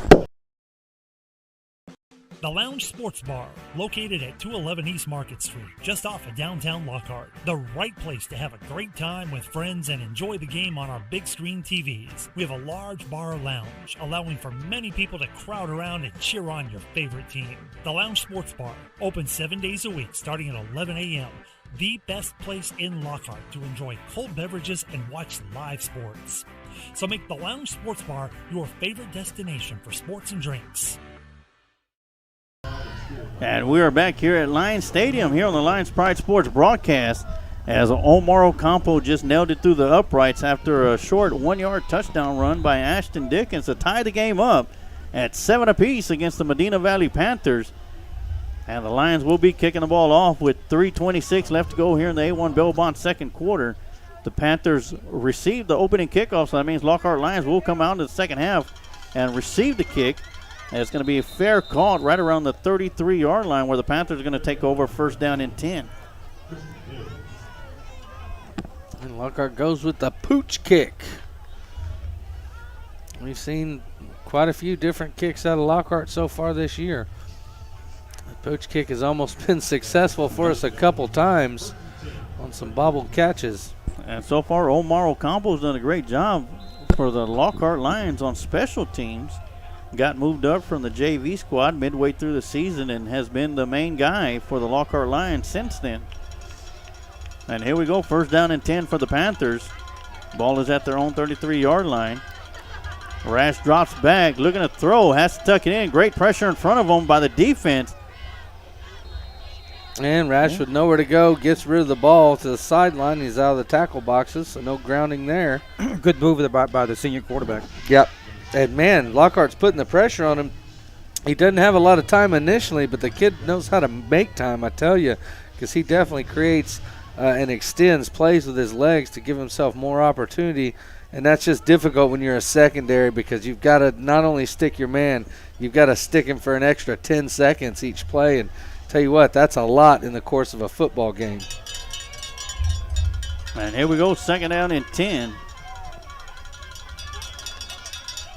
Quarterback run coming around the left side. Rash is going to be hit hard by Josh Ramos, but right there to hold him, that's going to be big number 55 or 56. 56. Cesar Hernandez is one of those, I'll hold him, you hit him. And he hit him hard. Yeah. He picked up 2 yards in the process. That'll bring up third down and 8. And the Lockhart Lions looking to stop the Panthers and get that ball back to their high-powered offense.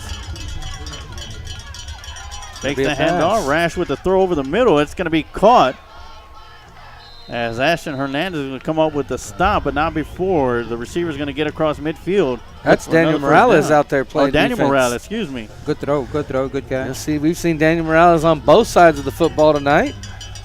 Now, Medina Valley. His parents are proud. Medina Valley does have a backup quarterback that's a young guy. They put him in quite a bit to get the experience for getting ready for next year. We'll probably see him before the night's over. So first down and 10 at the 49-yard line in Lion territory. Quarterback keeper up the middle as Rash will get across the line of scrimmage down to the 40 before he's brought down by a host of Lions. Hard run by Rash there. That'll bring up second down and 6. He was a starting quarterback last year, TD. Does a great job. Of course, last year Lockhart lost to Medina Valley at Panther Stadium, 7-0. The Lions really need some momentum right now. You can kind of feel that in the stadium there's a bit of a lull right now. And it sure would be good if Lockhart was able to get the ball here. Yeah, throw over the middle. That ball's going to bounce off the turf and be incomplete. Great job by Quavon Reese to be on the spot. So they'll bring up third down and 6 with 1:40 left to go in the A1 Bell-Bond second quarter. And this is the third time on this drive. Lockhart has held him to third down, unable to stop him the last 2 times. This one, call it third and medium, going to be about third and 6.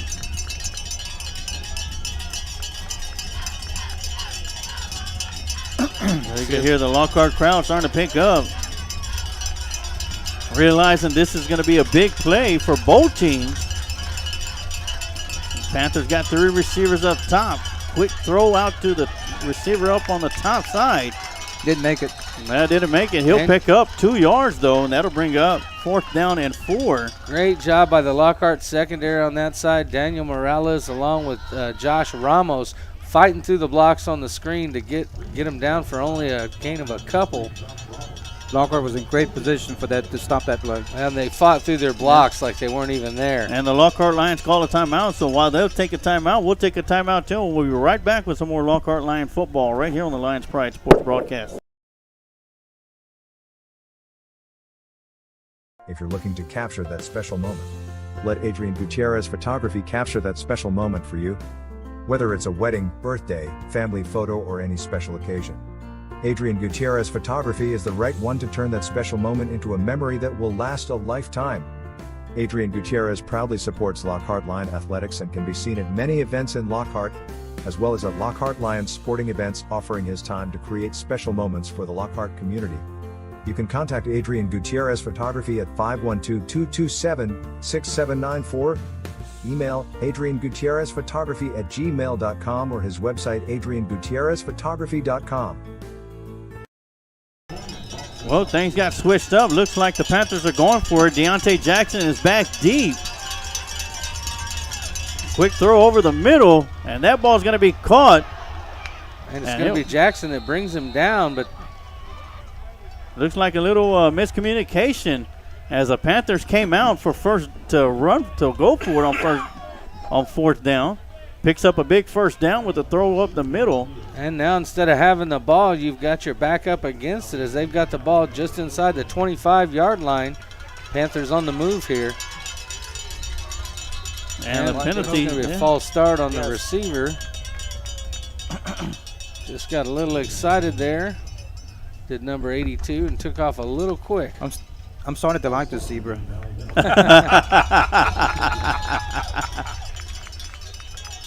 And another timeout is going to be called. And precious seconds left here in the A1 Bell-Bond second quarter. 57 seconds left to go here in the first half.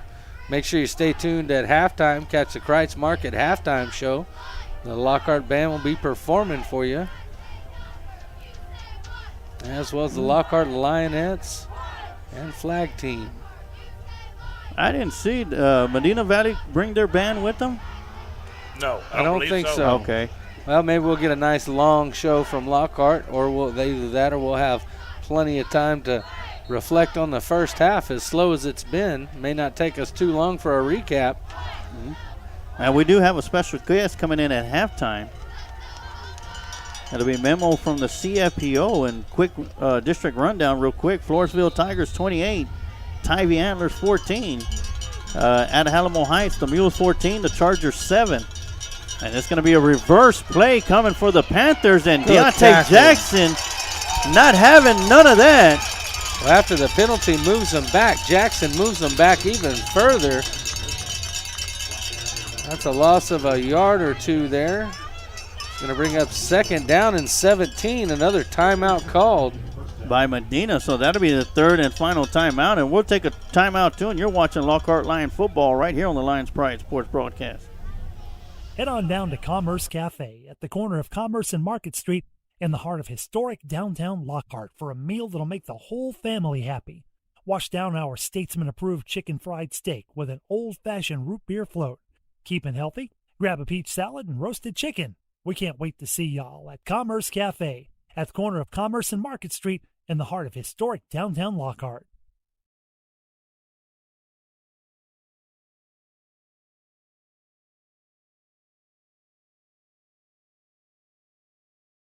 All right, we're back here on the Lions Pride Sports Broadcast with 43 seconds left to go here in the A1 Bell-Bond second quarter. It is second down and 17 for the Panthers. Dropping back to throw is Rash over the middle. Oh, no. Got a receiver wide open into the end zone for another Panther touchdown. And another blown coverage from the Lions as no one was really too close to him. Had Morales, or that would be Josh Ramos a few steps behind him, but it looked like he may have been expecting some help there on the inside that didn't come. So as we wait the extra point try, it is Medina Valley 13, Lockhart Lions 7. Padilla coming in for the extra point try.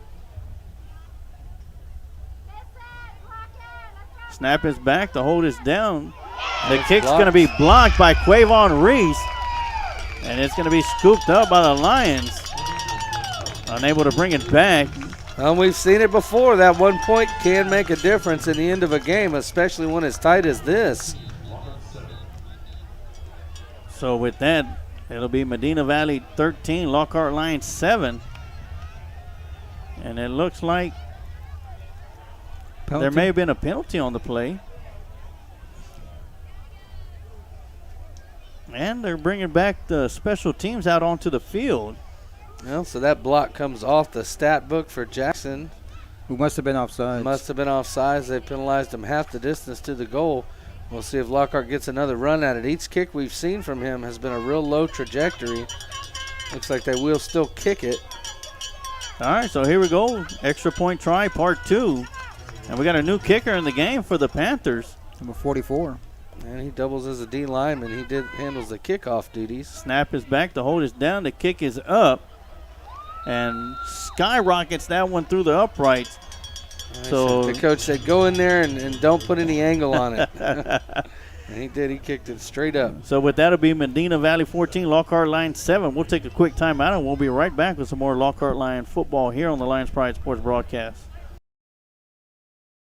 Old Pal Texas Tavern, located on the square in downtown Lockhart at 100 East Market Street. From a variety of appetizers, fried chicken, burgers, and salads, Old Pal is the right place for your hunger. We're open 7 days a week, Sunday through Thursday, 11 a.m. to 10 p.m., and Fridays and Saturdays from 11 a.m. to 12 a.m. Our kitchen will be open late for Lockhart Lions Friday Night Lights home games. Old Pal Texas Tavern, cold drinks, fried chicken, and famous smash burgers are perfect for your after-game score. At Old Pals, we are proud supporters of the Lockhart Lions and the Lions Pride Sports broadcast. Now, and we are back as the Medina Valley Panthers are able to score on a big touchdown pass and lead the Lions 14-7 with 36 seconds left to go here in the A1 Belmont second quarter. Back deep for the Lions to return the kick. It's going to be Sean McKinney, or Quavon Reese, and Deontay Jackson. And it's going to be a high kick. That's going to be caught by Tay Andrews, and he's going to bring it upfield. Got some blocking in front of him, cuts it up the middle, and finally he's going to be hit. Forward progress will take him all the way to the 34-yard line. And we'll have 27 seconds left to go here in the A1 Belmont's second quarter.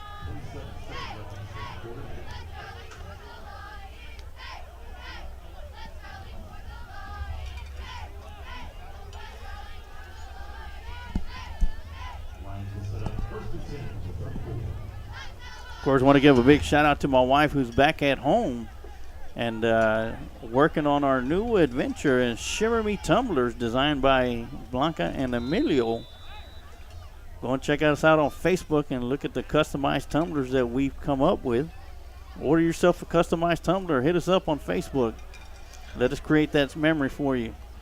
Lockhart with 25 seconds to go. First down and 10, and Ashton Dickens going to airmail that one out of bounds. Miscommunication there. Clearly, Tay Andrews should have been standing on the track, and he was out of place. So that'll make it 22 seconds left to go here in the A1 Belmont second quarter. Medina Valley doesn't really have anybody back deep. Of course, they're playing a little bit of prevent as they got a couple of safeties at the 50-yard line. Quarterback draw. He faked the throw to Sean McKinney, bouncing around, hits the outside. Still on his feet before he slides past the 45 to the 46. He went down in bounds. Looks like Lockhart called a timeout. Well, with 13 seconds left, Lockhart will call their second timeout of the half. As the Lions will have the ball first down and 10 at the 46-yard line. We're going to keep it right here with 13.9 seconds here in the A1 Belmont second quarter.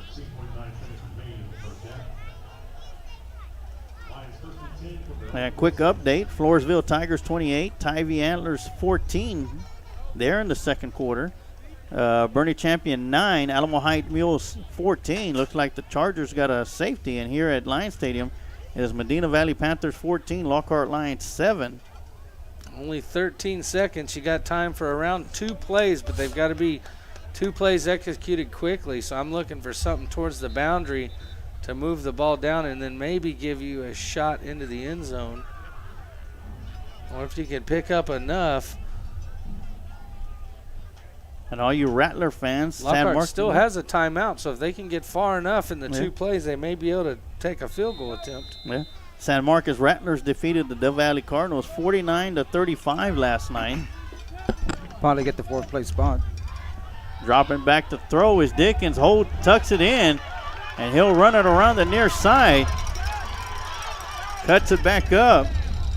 And he'll be down, and Lockhart will call a timeout with 0.9 seconds on the clock. So this will be the last play of the first half here in the A1 Belmont second quarter with 1 second left to go. course, a couple of updates on other scores around the area. Marble Falls 27, Navarro Vikings 0. That's in the first quarter with 6 minutes left to go. We talked about, Coach mentioned the Gonzales Apaches. It is LaGrange Leopards 14, Gonzales 0 at the end of one. And, of course, Dripping Springs Tigers 24, Hollandale Indians 6 in the second quarter. Buda Johnson Jaguars 7, Seguin Matadors 0 in the second quarter. And, of course, Floresville Tigers 28, Tivy Antlers 21 now. Champion Chargers 9, Alamo Heights 14.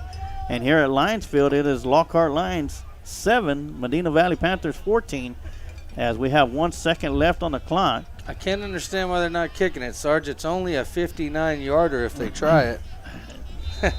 Is the wind blowing? No, we're going to need some wind help for that for sure. So we got 4 receivers lined up here on the near side. It looks like it's going to be Hail Mary time as Ashton Dickens rolls around to his right side, looking to throw. And he's going to be tackled from the backside, and that'll do it for the first half, as the Lockhart Lions will go into halftime trailing the Medina Valley Panthers 14-7. And that'll take us right into the Kreitz Market halftime show. We're going to take a quick timeout, and we'll be right back with some more Lockhart Lion football here on the Lions Pride Sports broadcast. Smoke Texas Barbecue puts smiles on faces. Since 1900, Kreitz Market has been putting smiles on faces with every bite of Smoke Texas Barbecue. Located off of Highway 183 at 619 North Colorado Street in Lockhart, Texas, fifth-generation owner Keith Schmidt continues the tradition of providing the best barbecue in Texas with its award-winning varieties of beef, sausage, and pork meats. All Kreitz Barbecue is post oak smoked to perfection under Pitmaster Roy Perez's watchful eye in Kreitz Market's hallowed brick pits. Let Kreitz cater your party or event. Kreitz can assemble a complete barbecue dinner and sides for any event in Central Texas. To get a quote on catering, Kreitz Barbecue Catering Manager Weston Black can be reached at 512-398-2361. That's 512-398-2361. Kreitz Market opens 7 days a week, Monday through Saturday from 10:30 a.m. to 8 p.m. and on Sundays from 10:30 a.m. to 6 p.m. You can find out more about Kreitz Market on their Facebook page or go to kreitzmarket.com. That's www.kreitzmarket.com. And welcome to the Kreitz Market halftime show as we have the Medina Valley Panthers drill team that's going to be taking the field before the Lockhart Lion Roaring Band takes the field. So sit back, relax, and enjoy the halftime entertainment right here on the Kreitz Market halftime show on the Lions Pride Sports broadcast.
marching competition in Leander tomorrow. Go Panthers!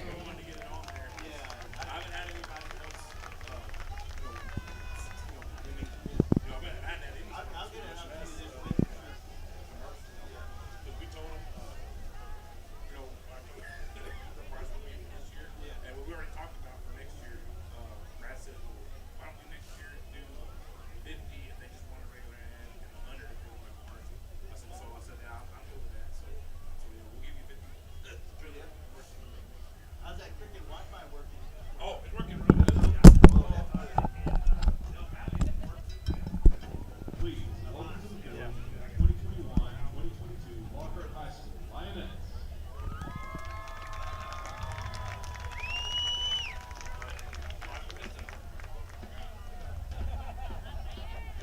And now taking the field for the Lockhart Lions, the Lockhart Lion Lionettes, and then we'll have the Lockhart Lion Roaring Band here on the Christ Market Halftime Show. So enjoy the Lionettes and then the Lion Roaring Band here on the Lions Pride Sports broadcast.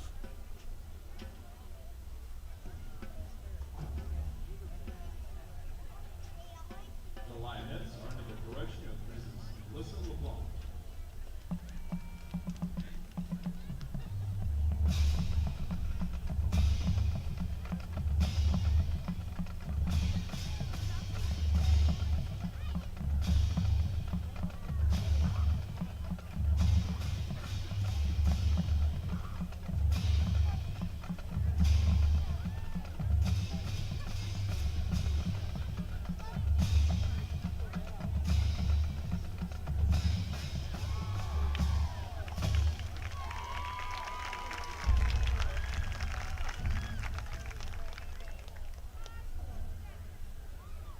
The Lionettes are led onto the field by Captain Angelina Garcia, Senior Lieutenant Arbella Moreno Santos, Junior Lieutenant Sophia Garcia, Social Officer Geraldine Perez, Social Officer Alyssa Gutierrez. The Lionette of the Week is Theo Campani. On September 25th, the Lionettes were invited to perform with the world-famous Texas State Strutters in their fall spectacular along with Lehman High School. This past Saturday, October 16th, the Lionettes performed the routine you're about to see during the Texas State football game with the Strutters and Lehman. They had an amazing time touring the Strutter Gallery, talking with the Strutter directors and dancing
Ladies and gentlemen, now entering the field, Lockhart High School, Warren Lion Band and Color Guard.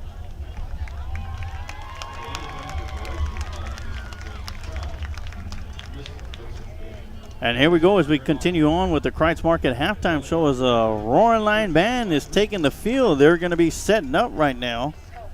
So once again, sit back, relax, enjoy the sweet sounds of your Lockhart Lion Roaring Band here on the Kreitz Market halftime show on the Lions Pride Sports broadcast.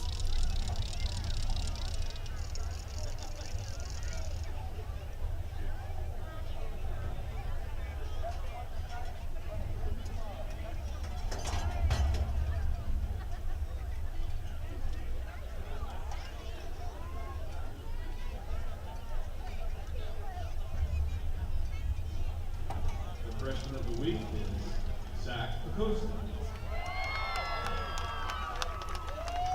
The member of the week is Hunter Baker.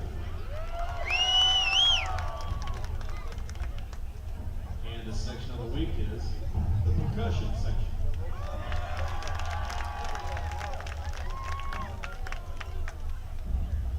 Tonight, the band is proud to present their 2021 composition show, Pockets, featuring Static Waters by Stephen Bryant, Weinard Sea by John Mack, The Water is Wide, traditional Scottish song, and Sea Symphony by Ray Horn Williams. Flute soloist is Ariel Garza. Clarinet soloist is Nathaniel Sosa. Horn soloists are Hunter Baker and Julian Estrada. Euphonium soloist is Eric Gannon.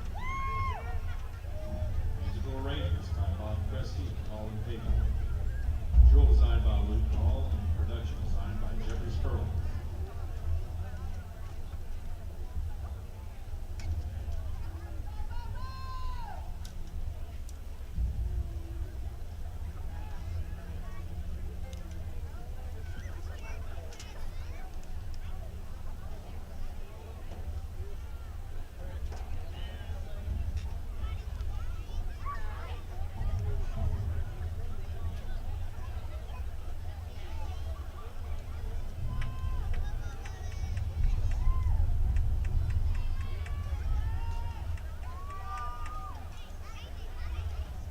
Drum majors, Robert Quinn and Julian Solis Ramirez. Is the band ready?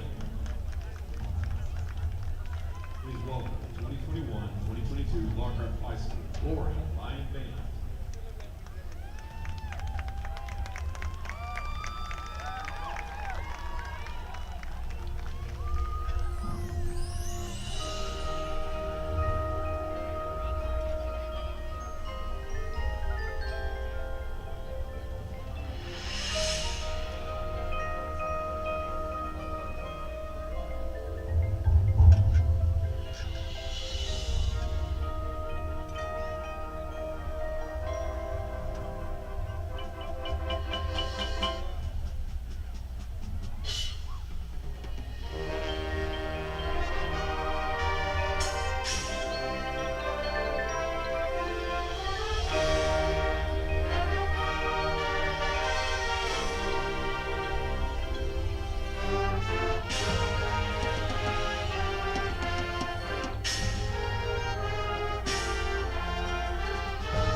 Bacon, and the RLB Band Boosters for their endless support. The Band Boosters would like to thank the following sponsors of the RLB.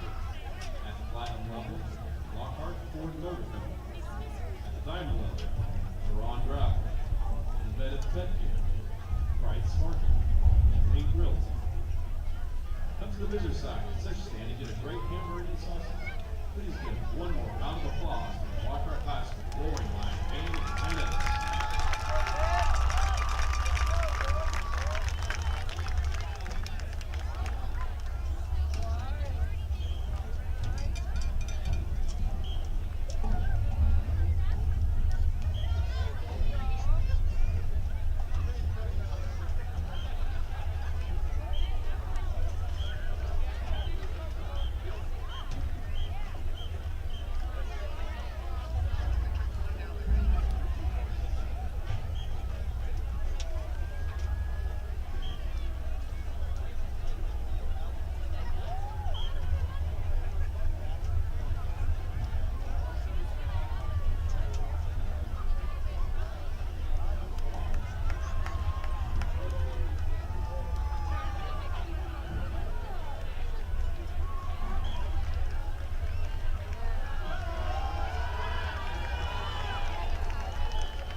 And we're back here. That was your Lockhart Lions band.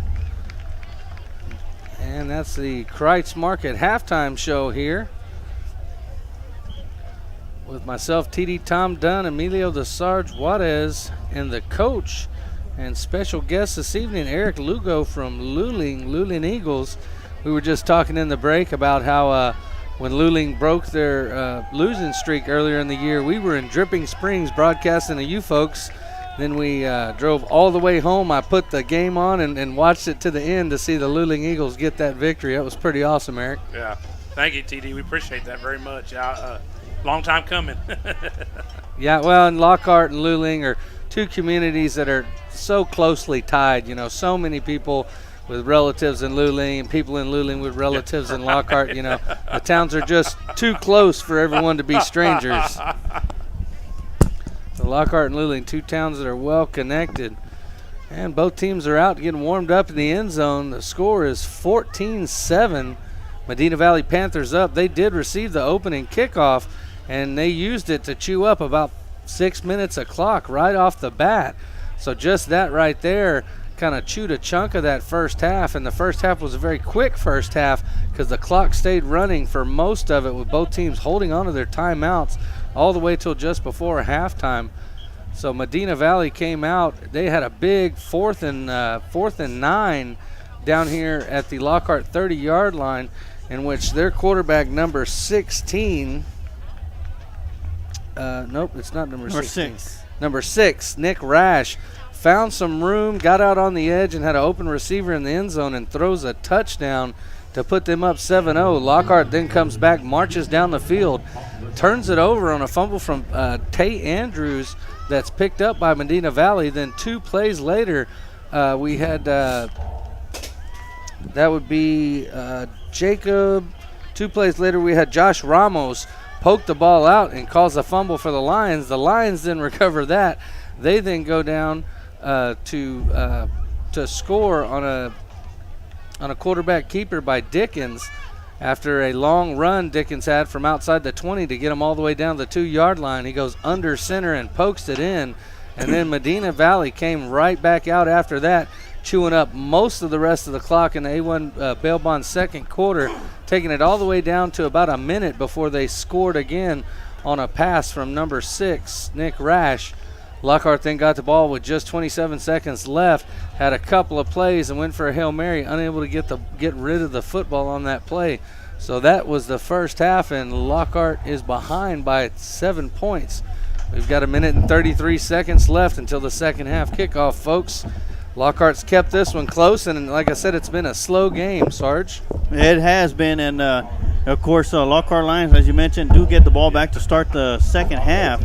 But before we get to more of the here in the Kreitz Market halftime show, I do want to give a shout-out to the Lockhart Lions that are up in the booth working the camera system for all you Lockhart Lions fans, giving us the great shot.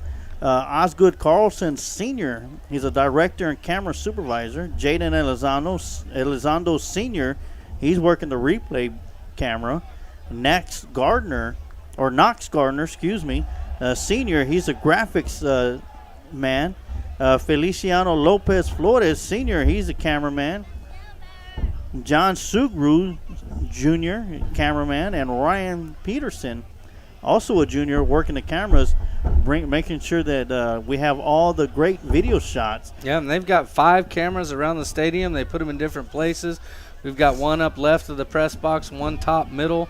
They've got a sideline camera down on both ends, and you'll see shots from all those this evening as those great students from Lockhart are doing a great job to bring you this awesome footage. And, man, what a cool thing. You know, the filming when I was in school wasn't no such thing as shuttle cam. You had one kid. You know, and he had maybe a helper, and he filmed the team for the coaches. Yeah, and a lot of those tapes, all of those film was in VHS, it right, sure Coach? Was. Well, when Coach did it was reel to reel, I think. Yeah. And of course, you mentioned earlier, about Luling getting that victory. It was a while back when Lockhart and Luling was a regular thing during the football season, where Lockhart and Luling had a little rivalry going on and had some great games against each other as the Lockhart Lions are getting ready to come out of their tunnel. And, it's just one of those things to where how dare Lockhart grow and Luling stay the same way, Eric. I didn't do it, Sarge. I'll tell you, I know exactly what it is, the difference.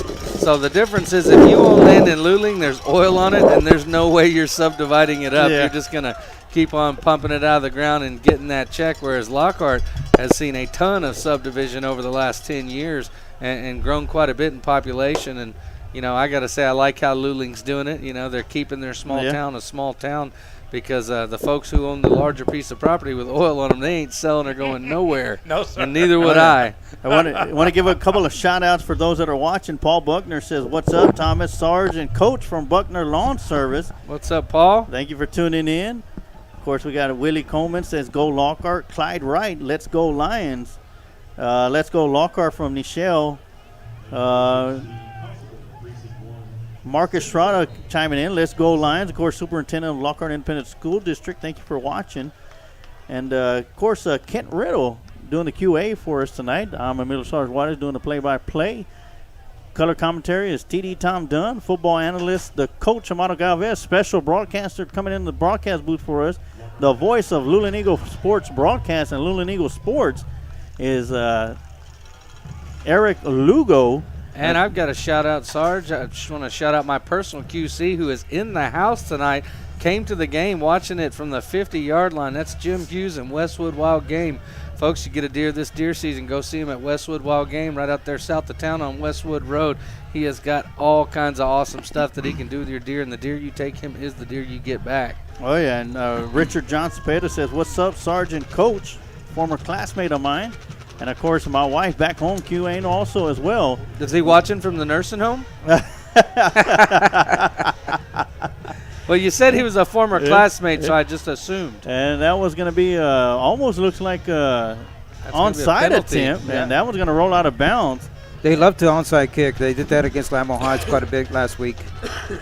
I tell you, we saw Omar Ocampo hit a beautiful onside kick attempt. Man. It just got that perfect bounce, and Lockhart was unable to come up with it. But it was exactly how you envision it when you talk about, okay, guys, we're going to do an onside kick, where that first bounce just shoots it sky high in the air, and it did.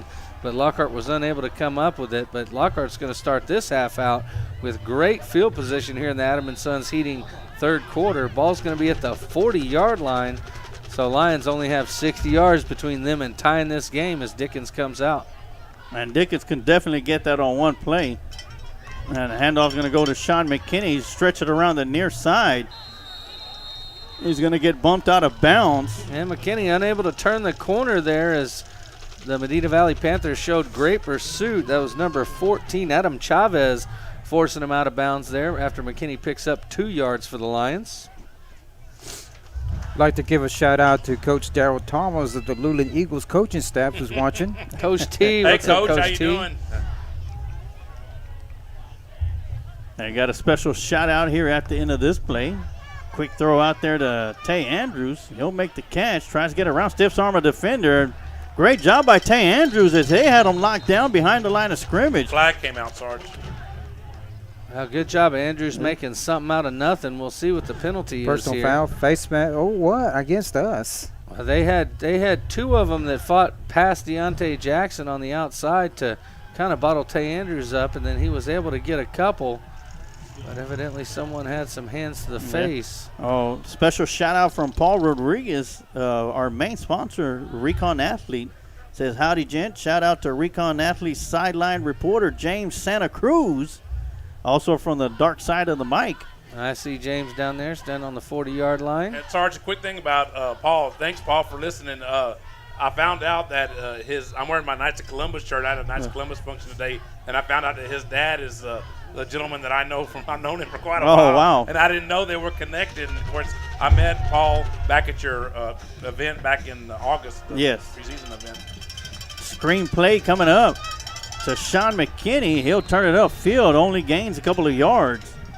Boy, and that was 2nd down and a mile after that penalty. So that was a personal foul penalty that they walked off against Lockhart. And it's going to still be 3rd and a mile. Looks like around 22. 3rd and 22. So we'll see what Lockhart has in their bag of tricks to pick up 22 yards on one play, or if they just play it conservative. And they got a free play. Defense going to jump off sides. That's going to be a deep pass down the field. Intended receiver was number 14, Blake Herzog. And Dickens knew he had a free play on that one, so he steps up and heaves it and just overthrows Herzog just a bit. As Herzog was like double covered. Apparently the defensive lineman got back in time. So there won't be no offensive penalty, so that'll bring up 4th down and 22. And we'll see, looks like Ocampo back there to kick it.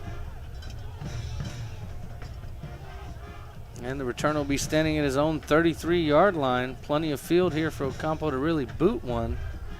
High snap. This time he's going to have a better shot at kicking the ball. He's going to take a bounce at the 37-yard line before it's scooped up. And finally going to be brought down after the return man trips up.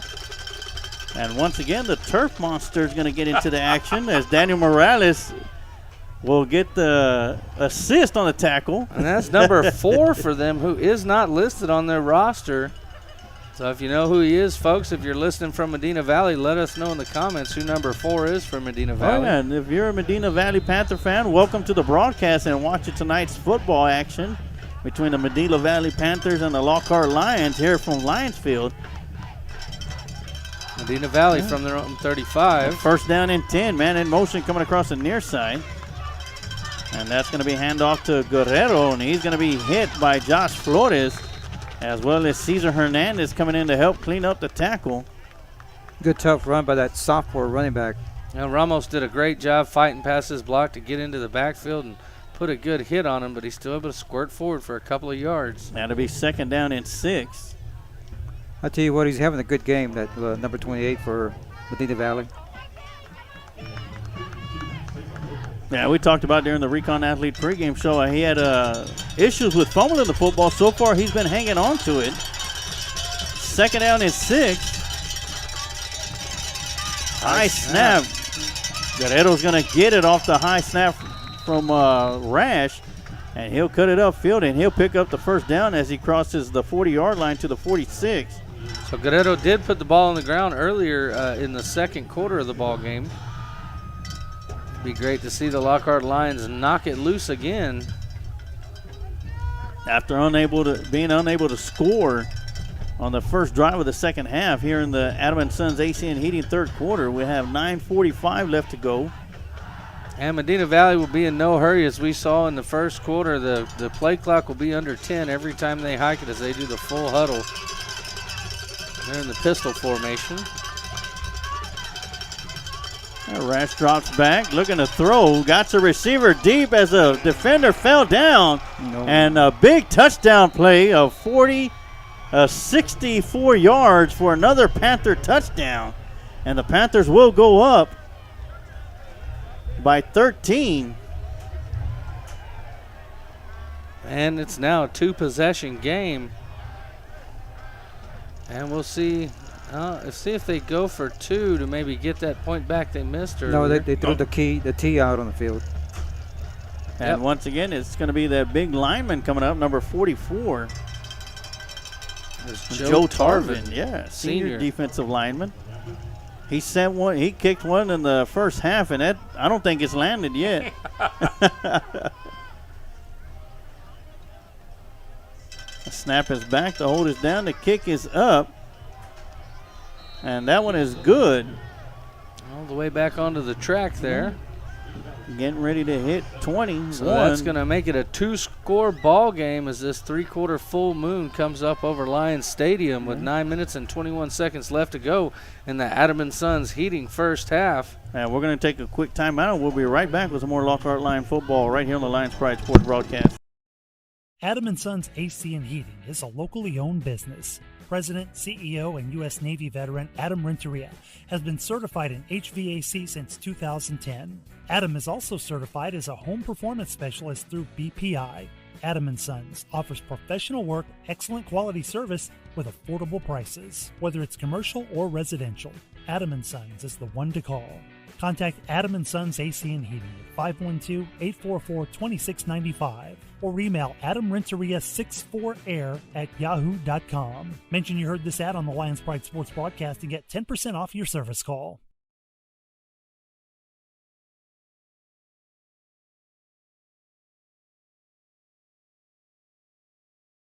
All right, and we are back here for the Adam & Sons AC and Heating third quarter. Medina Valley up 21-7 over the Lockhart Lions on a big 54-yard touchdown pass.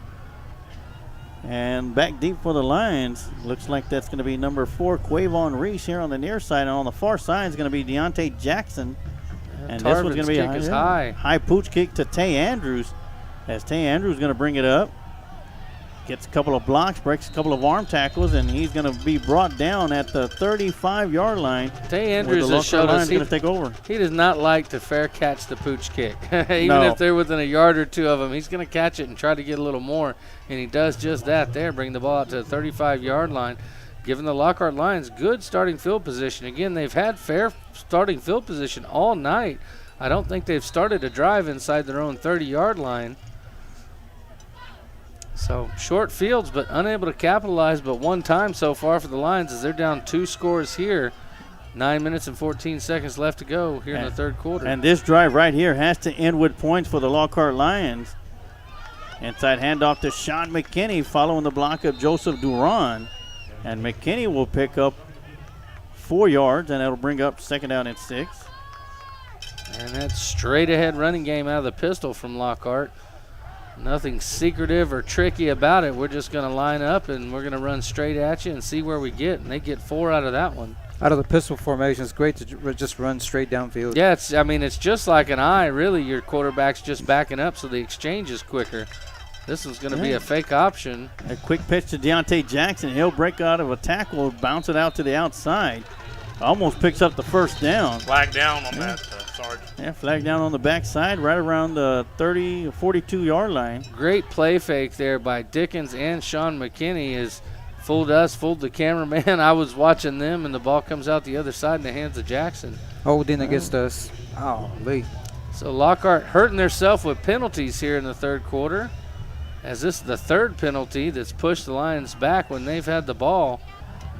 So instead of 2nd and 5, it's going to be 2nd and 15.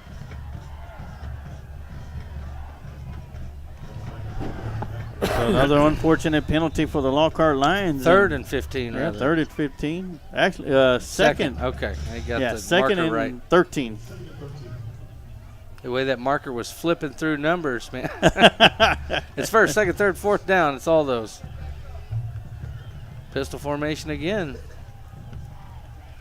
And Dickens fakes the handoff to Sean McKinney. Looking to throw back to McKinney. And almost intercepted. And the Panthers sniffed that one out from the get-go. I tell you what, that is a scary play design right there as that ball is in the air for a long, long time as he tries to throw the touch pass all the way back across the field from the far hash. Ball covering about 40 yards in the air. Yeah. And and Tell you McKinney what, unable to come up with it. Medina Valley defense doing a great job of keying on our running back number 5, McKinney. They got a spy on him. So here we go, 3rd down and 13 for the Lions. Dickens gets the snap, throws it over towards the far side, and that'll be incomplete as he overshoots his intended receiver, Tay Andrews. It looks like a little contact, and maybe Andrews kind of gave up on that route a little bit as he got kind of tangled up with the defender. So Lockhart unable to do anything with the ball there after Medina Valley scores. Not looking too good here for the Lions as Ocampo will come out to punt. That holding penalty really hurt us. It did, and the personal foul on the previous series as well. So Lockhart pulls out the old pistol, shoots himself in the foot, and is forced to punt here. A high snap as Ocampo is going to be able to get a nice kick out of it. That'll take a bounce at the 43-yard line in Panther territory, and it'll take a Lion roll. Let it roll, let it roll. All the way down to the 30-yard line. And with that, we're going to take a quick timeout, and we'll be right back with some more Lockhart Lion football right here on the Lions Pride Sports broadcast.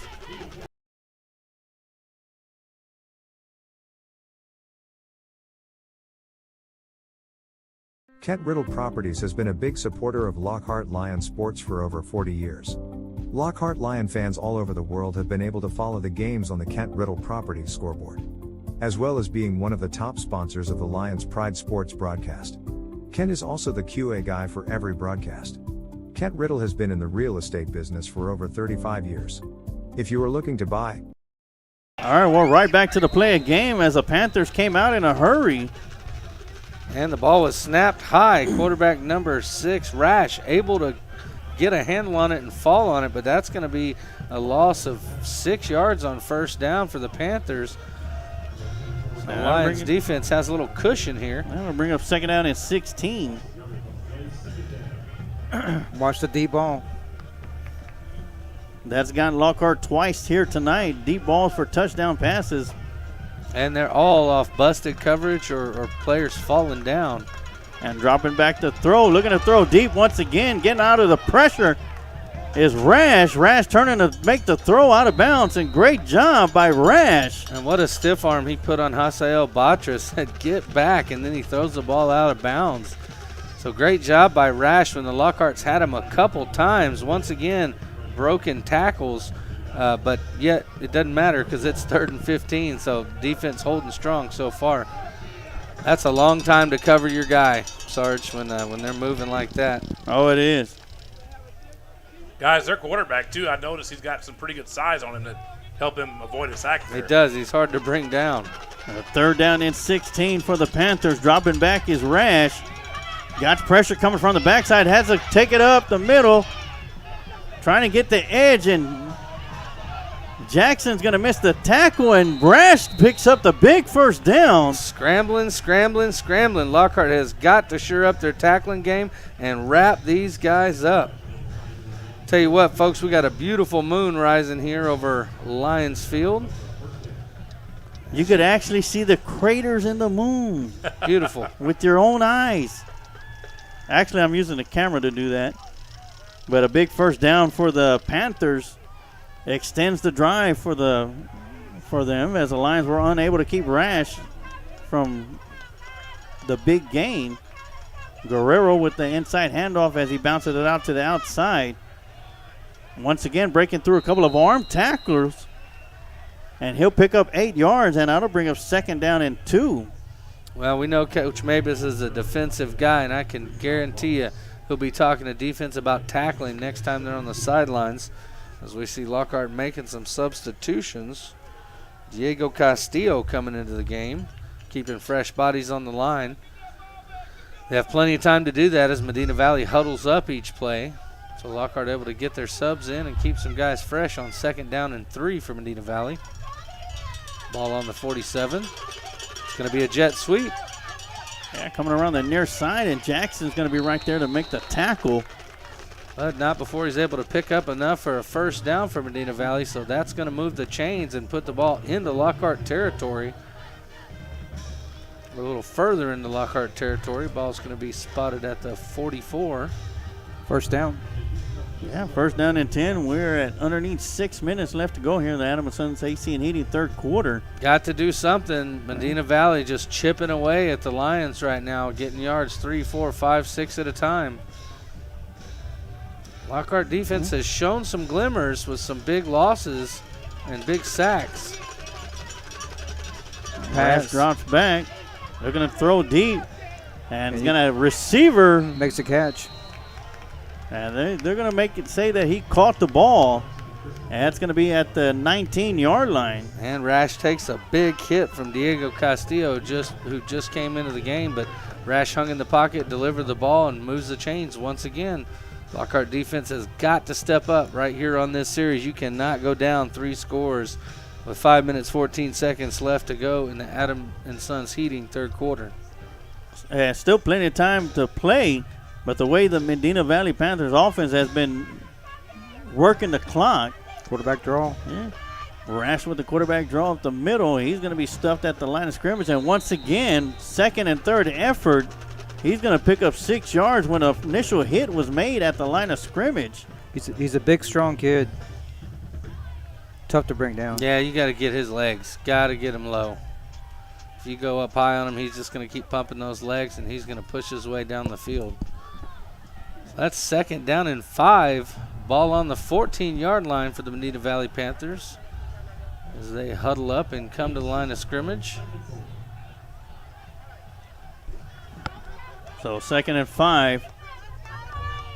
Man in motion. Ball. And going to be false start. They blew the whistle. And we wish it wasn't, as he snaps it over the quarterback's head, but the whistle was blown prior. So that's going to back Medina Valley up, and it's going to be second down and 9.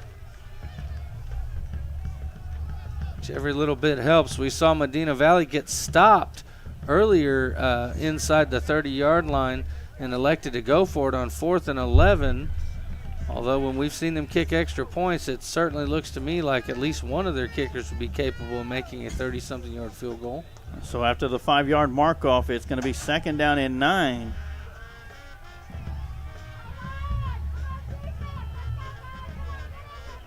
Fakes the jet sweep as Rash looks to throw it. Got the receiver in and out of the hands, and that'll be incomplete. Those crossers, would have been a for sure touchdown. Lockhart. So what's happening is they're running crossers across the field, and instead of Lockhart's running man, so because they're in man, they've got to run with their guy all the way across the field, and then they're bumping into each other and kind of getting screened in traffic. Kind of like a pick route. Yeah, so it makes you wonder if maybe they don't go to a zone so they can hand that player off as he's coming through the zone across the middle of the field. Because Lockhart seeming to have trouble running with these Medina Valley receivers on those routes. All right, so it's third down and 9 from the 19-yard line. Rash gets the snap, drops back, throws it over the middle, incomplete. And the first inaccurate pass we've seen out of the quarterback Rash. And that's going to bring up 4th down. We saw him go for it in this situation before. And scored a big touchdown out of it there in the first half.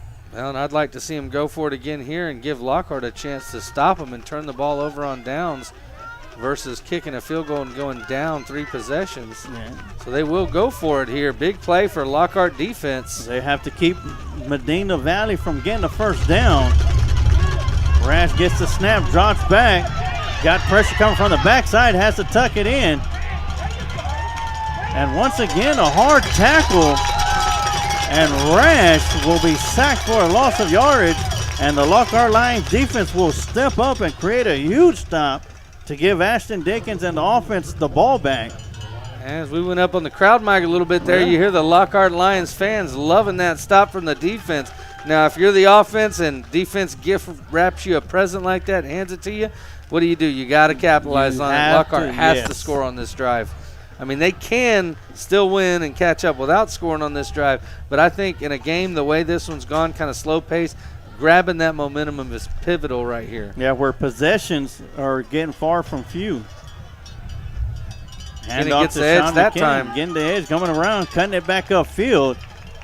Keeps pumping those feet, and the forward progress is going to get him all the way to the 40-yard line and a big first down. So that's a 15, 16-yard run by McKinney. Good, tough run. Adding on to his numbers for the night. Probably starting to starting to approach 100 yards on the evening for McKinney. So hurry up offense for the Lockhart Lions. This time, the ball. yeah, miscommunication as looks like Dickens was trying to give the ball to McKinney, and McKinney was trying to give it back to him. Yeah, it looked like Dickens tried to pull it just a little bit too late there. You see it happen sometimes with that zone read. And Lockhart's in 2nd and 15 after that 5-yard loss. More importantly, the clock's continuing to wind down as Dickens gets the snap, rolls around the right side. Bounces off of a defender and makes his way to the 45. So he makes up the yards they lost and then 5 more. Put him into a 3rd and manageable. We'll see if it's going to be right at 3rd and 5 yards. You know, great run by Ashton Dickens. They had him, but he was able to spin around and get the first down. Right back up to the line of scrimmage. Hand off to Sean McKinney. Great move to cut it upfield, and he'll pick up the first down for the Lockhart Lions. And so that's 20 yards for McKinney so far in this series and about 10 for Dickens, all on the ground so far for the Lions. And once again, in hurry up, it is handoff to Sean McKinney. He'll bounce around in the backfield before he cuts it up down to the 46-yard line. He'll pick up 3 yards. And that play was designed to go off tackle, but the defensive end from Medina Valley getting upfield, forcing McKinney back inside where he's only able to pick up a couple. And here we are. We're going to see Travion Hopkins for the first time on the offense. And, of course, every time he's been on offense, he's been electric. Yeah, he's been electric and had some great plays. And he'll get the first handoff of the game as Travion Hopkins bounces around to the outside. And once again, picking up a big first down. And Travion Hopkins not disappointing tonight. I tell you what, if he keeps it up, we're going to have to give him a nickname. He's definitely earning himself one, being active on both sides of the I'll tell you football. what, tea time Travion Hopkins. when he's in the game, it's tea time. And ball goes to him again. Yeah, tea time with the carry coming around the near side. Puts his shoulder down, and he'll scoot his way all the way down to the 26-yard line. Very different style runner than Sean McKinney. You don't see a lot of jump cuts and a whole lot of moves. Just smooth, fast, running the football and getting the edge and pushing the ball down the field for his team. As he comes out, McKinney comes back into the game. Tea time comes in, picks up a first down and a 9-yard run. Hand off to Sean McKinney, looking to take it outside, cuts it up, and he'll pick up a first down on a 3-yard run. And so kind of the same thing we've seen repeatedly. Lockhart unable to hold that edge and get the ball out on the edge when Sean McKinney's running it. And we're underneath 50 seconds left to go here in the Adam & Sons AC and Heating third quarter. Lockhart driving. Inside handoff to Sean McKinney. And he'll pick up a tough yard. One thing the Lockhart offense is doing, they're waiting for the Medina Valley defense to set up. You can't do that. You get up there and snap the ball. Yeah, it's almost like because you do it for so long until you get to the high school level, you know, where you hold and wait for them. You forget that you don't have to wait if they're not ready, especially as a young player. Yeah, tea time is back into the game. Travion Hopkins as well as Joseph Duran, who's set up in the slot. Tea time gets the handoff going around the right side. Stiffs arm a defender, and there's going to be a penalty flag coming around from the backside as Travion Hopkins was about a couple of yards shy of the first down. And penalties have really hurt Lockhart in this second half. We'll see who this one's against. Looks like they're going to be holding against us. Do you still like this guy, Coach? No. Not anymore. No, great job by the officiating crew. Poor penalty-wise, performance for the Lockhart Lions offense. Is they're the ones that's doing themselves in, not as much as the Medina Valley defense. It's more the penalties. So that's going to bring up second down and 15. As this is going to be the last play of the third quarter. Dickens will be run out of bounds right around the 22-yard line. Ball back to the original line of scrimmage. Going to be third down and 10 with 1.9 seconds left to go in the Adam & Sons Heating third quarter. So this will be the last play. And they call for Jackson from the sideline. Send him out there. I wonder we'll see a pass into the end zone. Of course, it is third down and 9. Well, down by 2, the way this game has gone, you probably got 2 plays to pick it up here. And Dickens going to be stuffed in the backfield. He'll be able to pick up a couple of yards. And when we come back from the break for the active jiu-jitsu fourth quarter, it'll be 4th down and 7 for the Lockhart Lions. And you're watching Lockhart Lion football right here on the Lions Pride Sports broadcast.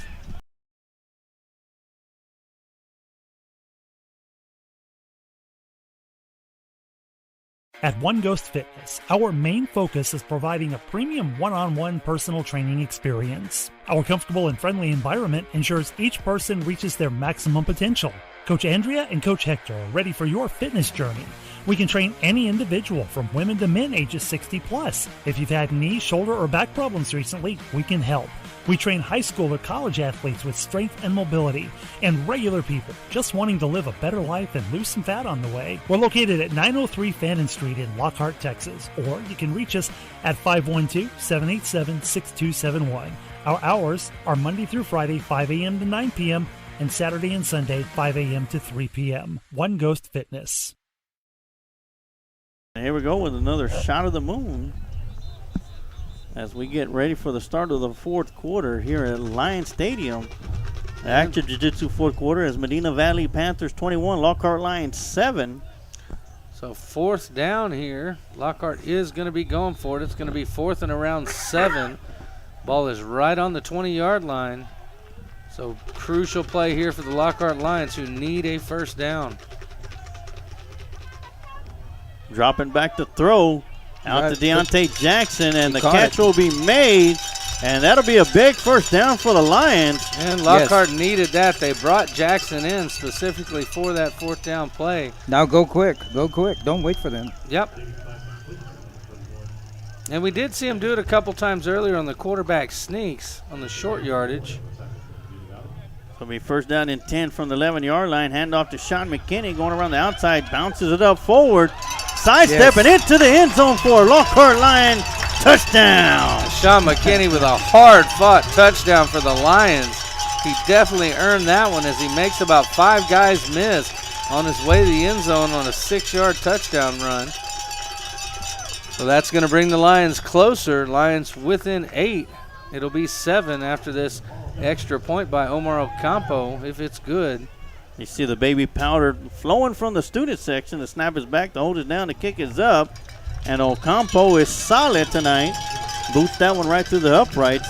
And it's a one-possession game, folks. We got ourselves a ball game. What's going to be key here is, can the defense stop Medina Valley? Medina Valley scoring on their 2 last possessions on long passes.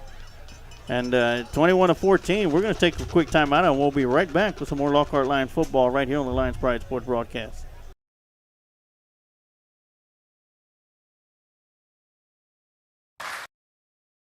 The golden age of recruiting is now.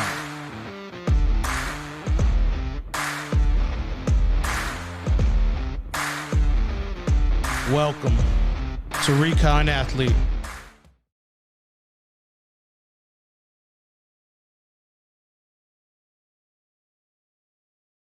All right, and we're back here for the active jiu-jitsu fourth quarter. 11:43 left to go in the ball game. Lockhart Lions just scored on a 6-yard touchdown run by Sean McKinney. And Omar Ocampo was true on the extra point, and he'll be kicking off for the Lions. And it is now the Panthers 21, the Lockhart Lions 14. Still plenty of football left to play.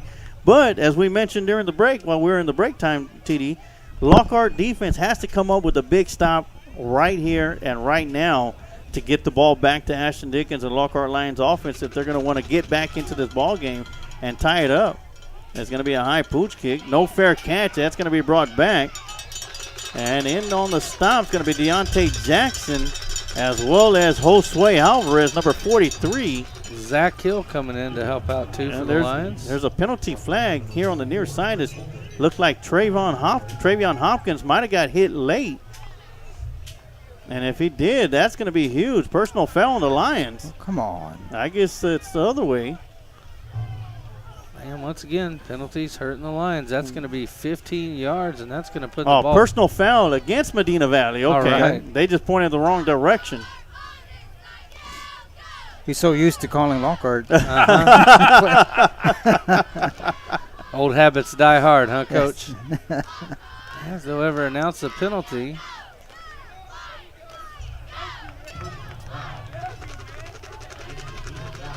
It was a personal foul for a late hit.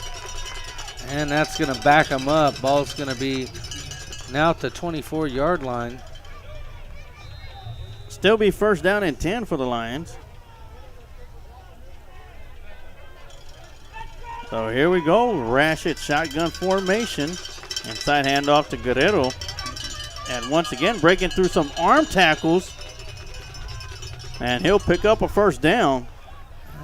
Jackson and Ramos teaming up to bring him down. You know, that's never a good sign when your two safeties are making the majority of the tackles on run plays. It means they're getting past your first and second level. I'd much rather be calling out linebackers and linemen's name for tackles on run plays, but as it is, Medina Valley picks up a first down with that run and moves the ball out to the 32.5-yard line. And really not rushing to get to the line of scrimmage as they're working the play clock down. Inside handoff once again. This time the Lockhart Lions defense, Josh Ramos is going to be right there. Yeah, Ramos coming up from his safety position. As well as Jackson and Trent Holcomb. And Medina Valley does a good job of just getting a hat on a hat, don't they, Coach? Just lining up. And they're not doing anything fancy. Nope, just a hat on a hat, hold your block, and the running backs and quarterback do a great job finding a little room to wiggle. Even if it's only a few yards, I haven't seen them really lose any yards on a running play. Second down and 7 coming up for the Panthers. Man in motion. Fakes the jet sweep as Rash will keep the ball going around the right side. Picks up the first down. And another tough run by the quarterback. Check that kid's jersey for Pam because he is slick, man. I tell you what, 3 Lockhart Lions with a chance and had their hands on him, and he just slips right out of the tackle and pushes his way downfield and takes the ball all the way into Lion territory. You know, TD, I probably went back and watched every tape of Medina Valley, and this is probably the best game they've had, especially the quarterback. Great game tonight. Well, why they have to have it against us? I know. I know. We got to get our hands on that quarterback and wrap him up because if we can't tackle him, it's going to be a long night here. Yeah, once again, the defense struggling with the tackling. Hand off to Guerrero, and he's going to be met in the backfield. He'll get right back to the line of scrimmage. And that's 54 for Lockhart, who's not listed. 55, Riley Owen. Is that 55? Yeah, Big Riley Owen. And Tristan Amos coming in to make the stop as well. That was sophomore, 44, Trent Holcomb, 44, helping out on that play. So sophomore Trent Holcomb, I don't think I saw his name earlier in the year, so he must have been moved up from JV in the past few weeks. Holcomb's still in there, the sophomore, playing defensive tackle for the Lions. Second down and 10 for the Panthers. Back to pass. Drops back, looking to throws the ball deep. And got a receiver, makes a bobbling catch. Well, I tell you what, you can't play defense much closer than Daniel Morales did on that play. He got his hand on the football, but a bobble and a catch was able to be made. There's a penalty flag back here at the 49-yard line. Well, and it was a long time that he had, because Ramos had that receiver covered up. Yes. There we go, holding against Medina Valley. Oh, yes. So let's wipe those 6 points off the board. I'm starting to like the zebra again. Well, I tell you, they call a lot of penalties, but from what I've seen, they're definitely calling it right down the middle as it's now starting to even up. Both teams shooting themselves in the foot here in the third quarter. Don't be surprised if Medina Valley comes back to that pass play.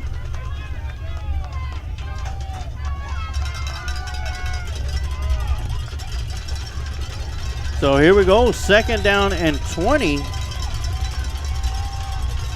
Rash drops back, looking to throw, and is going to get wrapped up. Well, I tell you what, with him, I sure don't count my eggs till they're in the basket. They get a hit on him, and then I'm like, nope, I'm not saying anything till I see the kid hit the ground because he's liable to squirt out of there.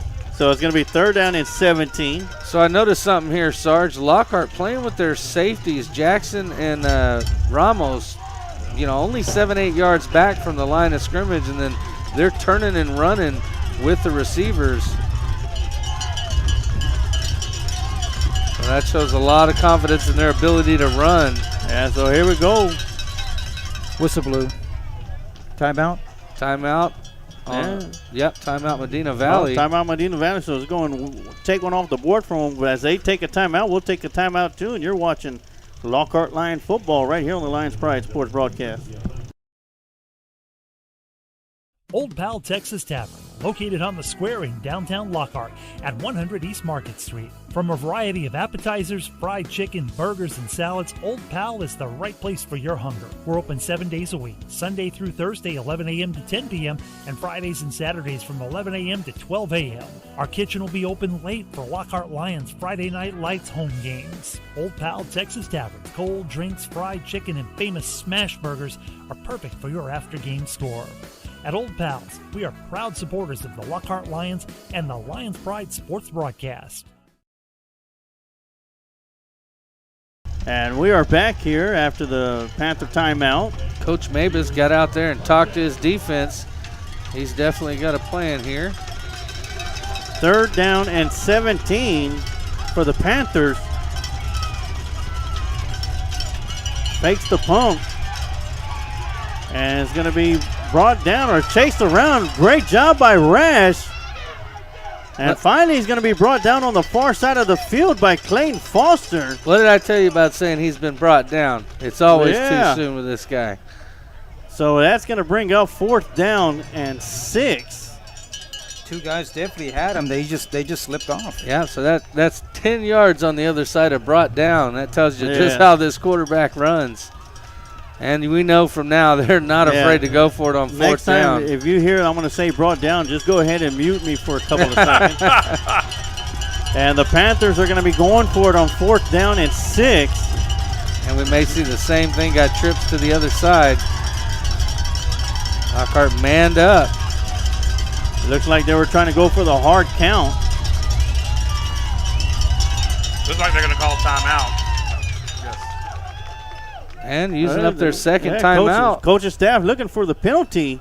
So that's interesting, Sarge. We'll keep it right here for a minute. Yes. Using that second timeout so quickly after you just used one when there's still 7 minutes and 12 seconds to go in the game, and this very well could end up being a barn burner at the end. Yeah. I like how Lockhart's got those 3 timeouts in the pocket. And there we go. The referees have gone together, and it is going to be called delay a game.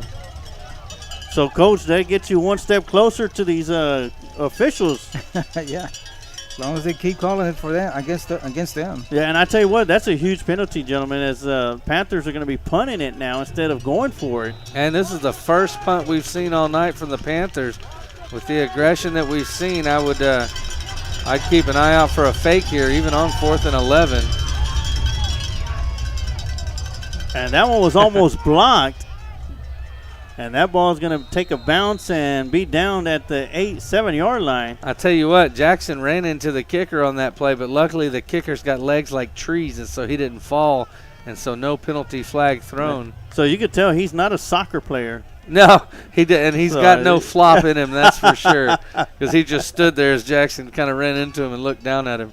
His coach is going, fall down.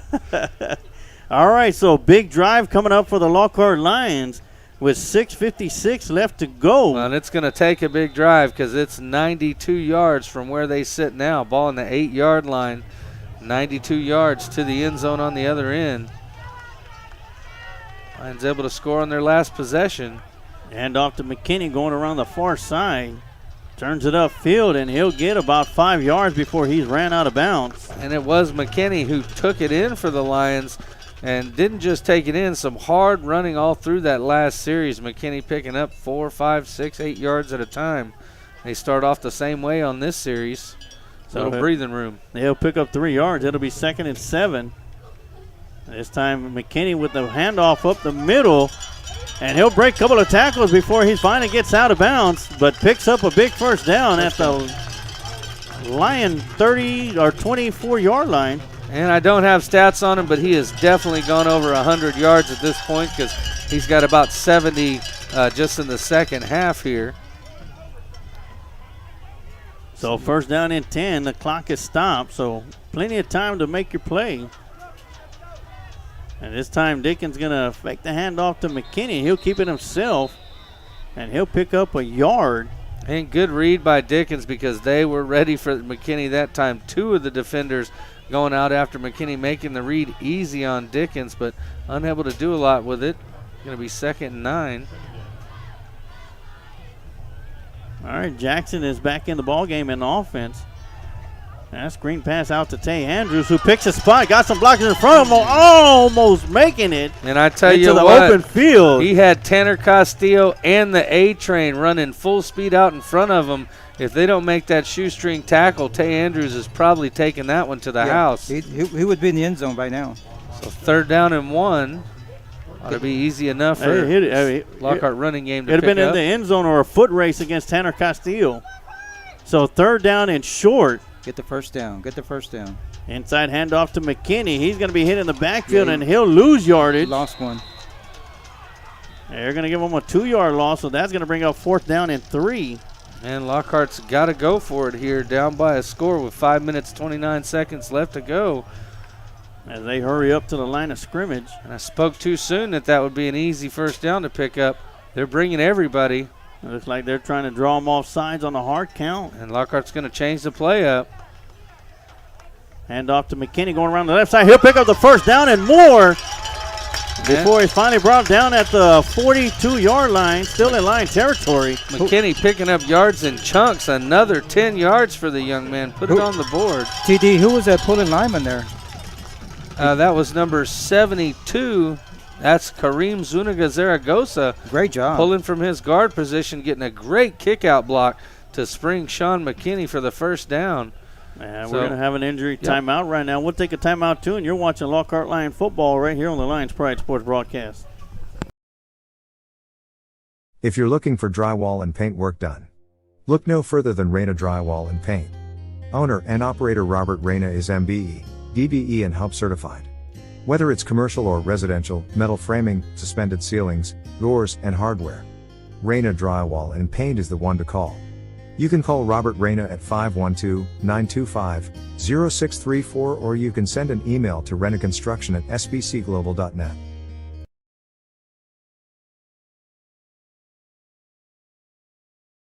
On offense. And we're back here in the active jiu-jitsu fourth quarter. 4:57 left on the clock. 1st and 10, Lockhart ball on the 41-yard line. Dickens take the snap, gives to McKinney. Nowhere to go for McKinney. Looked like he lost one. Goodness, he either loses one or picks up 10. Hopefully the next play will pick up 10. Yeah. Well, he's going to need 12 for the first down. 12, it's 2nd and 12. So inconsistency for the Lions. The clock's still winding down, running out of time. Makes a handoff to McKinney. Dickens takes it up the middle. And you had to know it was going to open up for Dickens eventually with how McKinney is just being the workhorse. The defense is really starting to key on McKinney. As Coach mentioned, they were successful at doing that earlier in the first half. In the second half, McKinney's been able to get it going, but that's now starting to open things up for Dickens. And it wouldn't surprise me if it opens up some play action as well. So the Lions have a fresh set of downs in Panther territory. Hand off to McKinney going around the left side. He'll cut it upfield, and he'll pick up a good 3 yards, and that'll make it 2nd down and 7. So Lockhart looking like Medina Valley, slowly moving the ball down the field, taking a lot of time in between snaps. 2 minutes has gone off the clock in the last 3 or 4 plays. Clock down to 3:39. And this time Ashton will pull it back, throws it out to Joseph Duran. And Joseph Duran will pick up positive yardage all the way down to the 37-yard line. And he's going to be about 1.5 yards short of the first down. So another 3rd down for the Lions. So far they're, well, no, they're not 3 for 3 because they went for it on a 4th. Yeah, 3rd down and 2. McKinney with the handoff, cutting it up. Will pick up the first down. And wisely goes down at the 30-yard line. Well, they're 3 for 4 on 3rd downs on this drive so far. And clock ticking down. That play took off 39 seconds between plays. 3 minutes left to go here in the active jiu-jitsu fourth quarter and in the ball game. Hand off to McKinney coming around the near side. Got some great blocking by Joseph Duran in front of him. He'll cut it upfield, and he'll be down at the 23-yard line. Well, with 2.5 minutes to go and close to 30 seconds coming off the clock for each play, I think Lockhart's got to use a timeout or pick up the pace. Yep. Man, we got like an injury timeout.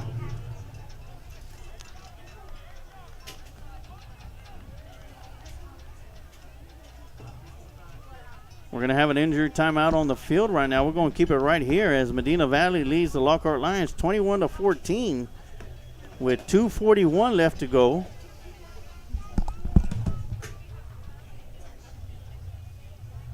Well, Lockhart Lions in a dogfight here against Medina Valley. Hello? Okay, it's on. No, it's on right now. It's on right now. All right, after that injury timeout on the field, player seems to be fine, runs off under his own power. Lockhart will be coming back out. It's second down and a short 4. Ball is on the 23.5-yard line. And I tell you what, protecting the football is key down here in this end of the field they were ready for McKinney, and we see the Pat did lose 2, gain 10. So we'll have a 10-yard run coming up for McKinney, hopefully, as it'll be 3rd and 5. Yeah, we're at 2 minutes, 20 seconds left to go. No huddle coming up for the Lions. Hand off to McKinney. He'll pick up the first down and more once again. And just Sean like y'all said, McKinney lose 2, gain 10. Man, I tell you, it's happening right in front of our eyes. But Sean McKinney just running the ball like a grown man, continuing to pick up yards in chunks. He was over 100 at the beginning of this drive. Hurry up offense coming up. Hand off to McKinney coming around the near side, trying to cut it upfield. And he'll get inside the 10 down to the 7-yard line, to the 8-yard line. I tell you, McKinney is going to need an ice bath after this game. He's going to have bumps and lumps all over as he's been running hard all night. Second down. Diggins hands it to McKinney. McKinney turns up, goes up the middle to pick up another 3 or 4. Looks like he got the ball all the way down just inside the 5-yard line. Going to make it 3rd and 3. Ball on the 5-yard line. Lions can get a first down without scoring here, and they're going to go quarterback sneak. And Get in there. definitely got the he'll first get up down. to the goal line. I thought he scored, but They'll get him down to the 6-inch line with 1:11 left to go. it's first and goal. Yeah, that's going to be 1st and goal. So, if I'm coach, I take my time here. I let all this clock run off before we run a couple plays, get it down definitely under around 45 seconds because you don't want to give the Panthers any time left. Now we're underneath 1 minute left to go in the ball game. Inside handoff to Tea Time, and Tea Time is touchdown for the Lockhart Lions, and the Lions are within 1 point and that of is tying the game. That is the first touchdown on the year for Travion Hopkins. Great job of the young man. He's only been playing running back as we've seen for the last couple weeks, but has done a great job of it every time he's been in there. So it falls to Omar Ocampo to tie this thing up with 51 seconds left. Big extra point. Snap it back to hold us down. The kick is up, and it is no good. Oh, no. I saw it, guys. The snap was behind the holder, and he had to reach back and put it down and do the timing off. And we saw a rough snap earlier as the Lockhart Lions cannot catch a break, but do still have 3 timeouts in their pocket, though there's only 51 seconds left. Panthers do have 2 timeouts. You got to think first down pretty much does it. So Lockhart Lions will have 1 shot. They'll be using a timeout after each of the first 2 plays, depending on the result. And I'm pretty sure we're going to be seeing an onside kick. And, of course, Omar Ocampo is no stranger to those, as he laid a perfect onside kick last week, but Lockhart was unable to come up with it. And, yep, they're definitely set up for the onside. Never know. We've gotten really close to the pooch working against this setup. Might not be a bad idea. Yeah, Medina Valley has 10 of their 11 players ready for this onside kick. So with the speed of Jackson, if you can land it in that soft spot around the 40-yard marker, you might have a chance that way, or you can try for the high bounce. Yeah, right there in between the 40 and 30-yard line. As Jackson is lined up here on the near side. And we've got hands for sure, as we've got Jackson, we've got Tay Andrews, we've got Quavon Reese, Sean McKinney, Tea Time all on this side. And it's coming this way. Ooh. And it's going to be Great catch by the great stop by the Panthers special teams. One of the guys in front line. Big man grabbing the ball.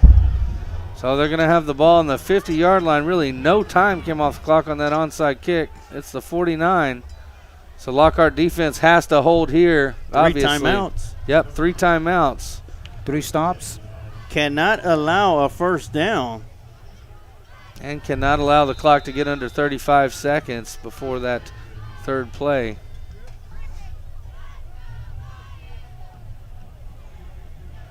So most crucial defensive series of the game here, really game on the line. You either stop them or lose the game right here. Inside handoff to Guerrero, and he's going to be man at the line of scrimmage, and he'll pick up 1 yard. And Lockhart will burn that first time out. With 44 seconds left to go. And we'll go and keep it right here, give you a rundown of district scores in District 15 5A Division 2. Floresville at Tivy 49-34 over Tivy with 127 left to go in the third quarter. At Alamo Heights, the Mules retake the lead. It is 21-17 over the Chargers. And, of course, here at Lionsfield, it is Medina Valley 21, Lockhart Lions 20 with 44 seconds left to go.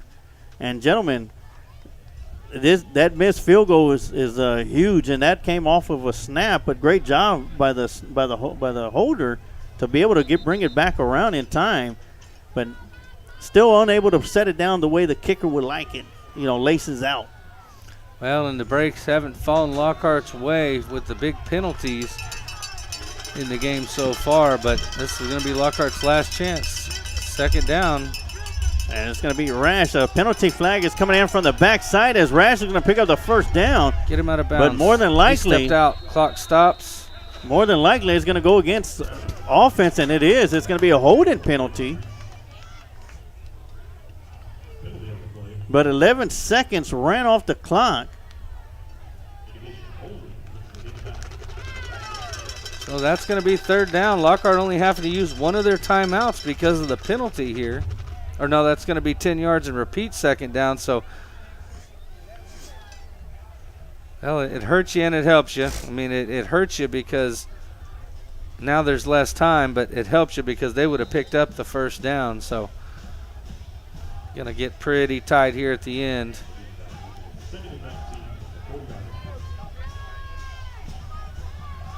So here we go, second down and 19.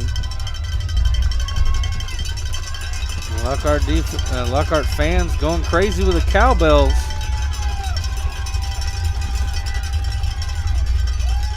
Be a quarterback run. Rash with the keeper, and he's going to be dropped. Timeout. Right at the line of scrimmage, so that's going to make it third down and 19. Did you see what he was doing there, Coach? Yes, sir. He wasn't really trying to get a whole lot. All he was trying to do was use up as much time before he went down. So third and long, Lions with one more timeout, so they will have a chance to stop them and get the ball back, but they will get the ball back with essentially no timeouts. So you'll only have to really hit the perimeter a couple times, maybe get down close enough for a field goal. But you got to stop them on this third down. And should Lockhart stop them and bring up fourth down, you could almost be certain that they're going to bring the house for the block, and Deontay Jackson came close on the last punt.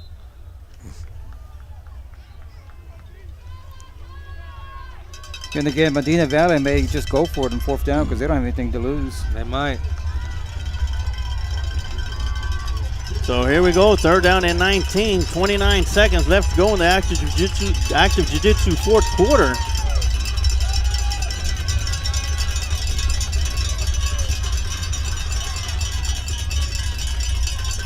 And Rash is going to go with it.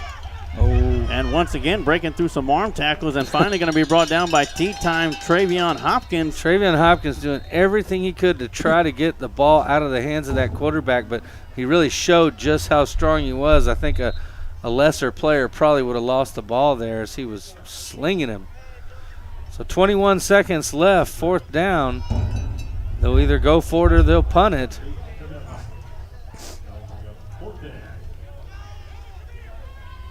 And they have Sean McKinney going back. Yeah, they're definitely sending in, Lockhart sending in the punt return team. So once again, great job by Travion Hopkins.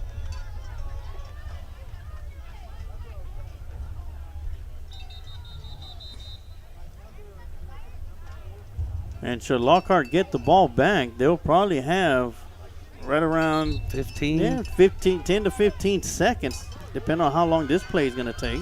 No timeouts.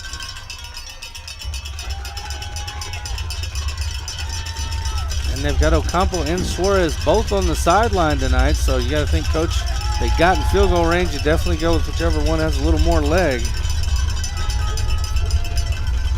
So the Panthers are lined up in punt formation. I'd watch them for a fake here, bring that block, but keep a spy back. And the Lockhart Lions brought the house with them. That ball's going to take a roll, and it should go into the end zone. And once again, between 10 to 15 seconds, there's 12 seconds left on the clock for the Lions with no timeouts. Well, I hate to see that the ball was in the end zone for a second or two before the whistle was blown. That cost Lockhart some valuable seconds there. The ball's going to be on the 20-yard line. So 80 yards with 12 seconds, no timeouts. The scoreboard shows one, but Lockhart has used all three of their timeouts. And, of course, want to remind everybody at the conclusion of the game, we're going to have your Recon Athlete post-game show. We're going to take a quick minute commercial spot. And when we come back, we'll have your Recon Athlete players of the game. Oh. In motion, pass is going to be thrown over the middle. Incomplete. And that'll be incomplete. So Lockhart Lions are down to 6.2 seconds. Tell you what, whoever's running that clock needs a quicker reaction time because whistle blows and a second or two goes off the clock. 6.2 seconds. So not enough time to get a Hail Mary than a field goal, so you got to try to score.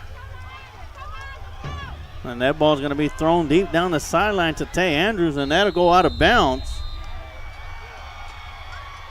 Ball game. And that'll do it. The Panthers will come out victorious. Hold up, they're saying they might be 1 second left on the clock.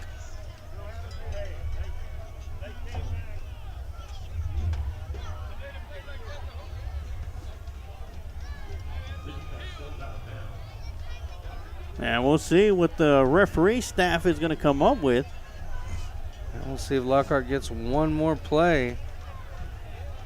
And it looks like they're bringing out the defense back out onto the field. You got one ref saying, I think there's a second left. You got another one saying, I don't know, Waterburger sounds pretty and good. And that's it. That's the ball game. And Waterburger, it is. Waterburger. Wow. And that's the ball game. Medina Valley Panthers will come into Lions Stadium and get their first district win, 21-20 over the Lockhart Lions. We're going to take a quick timeout, and we'll be right back for your Recon Athlete postgame show right here on the Lions Pride Sports broadcast. The golden age of recruiting is now. It doesn't matter if you're in a small town. If you can ball, we'll find you.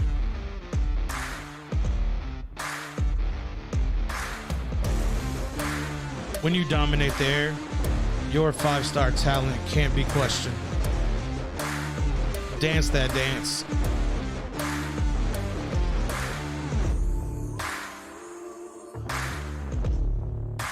Back-to-back state titles helps your exposure. We'll promote you until you commit.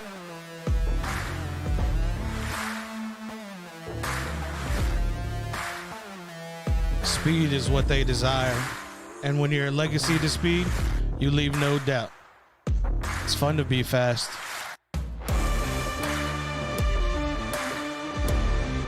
Welcome to Recon Athlete, where we identify, reveal, and promote student athletes. All right, and we're back here for the Recon Athlete postgame show as the Medina Valley Panthers defeat the Lions 21-20, and the Medina Valley Panthers will pick up their first district win of the year, and they will go 2-6 overall. Well, and Lockhart loses a heartbreaker. Yes.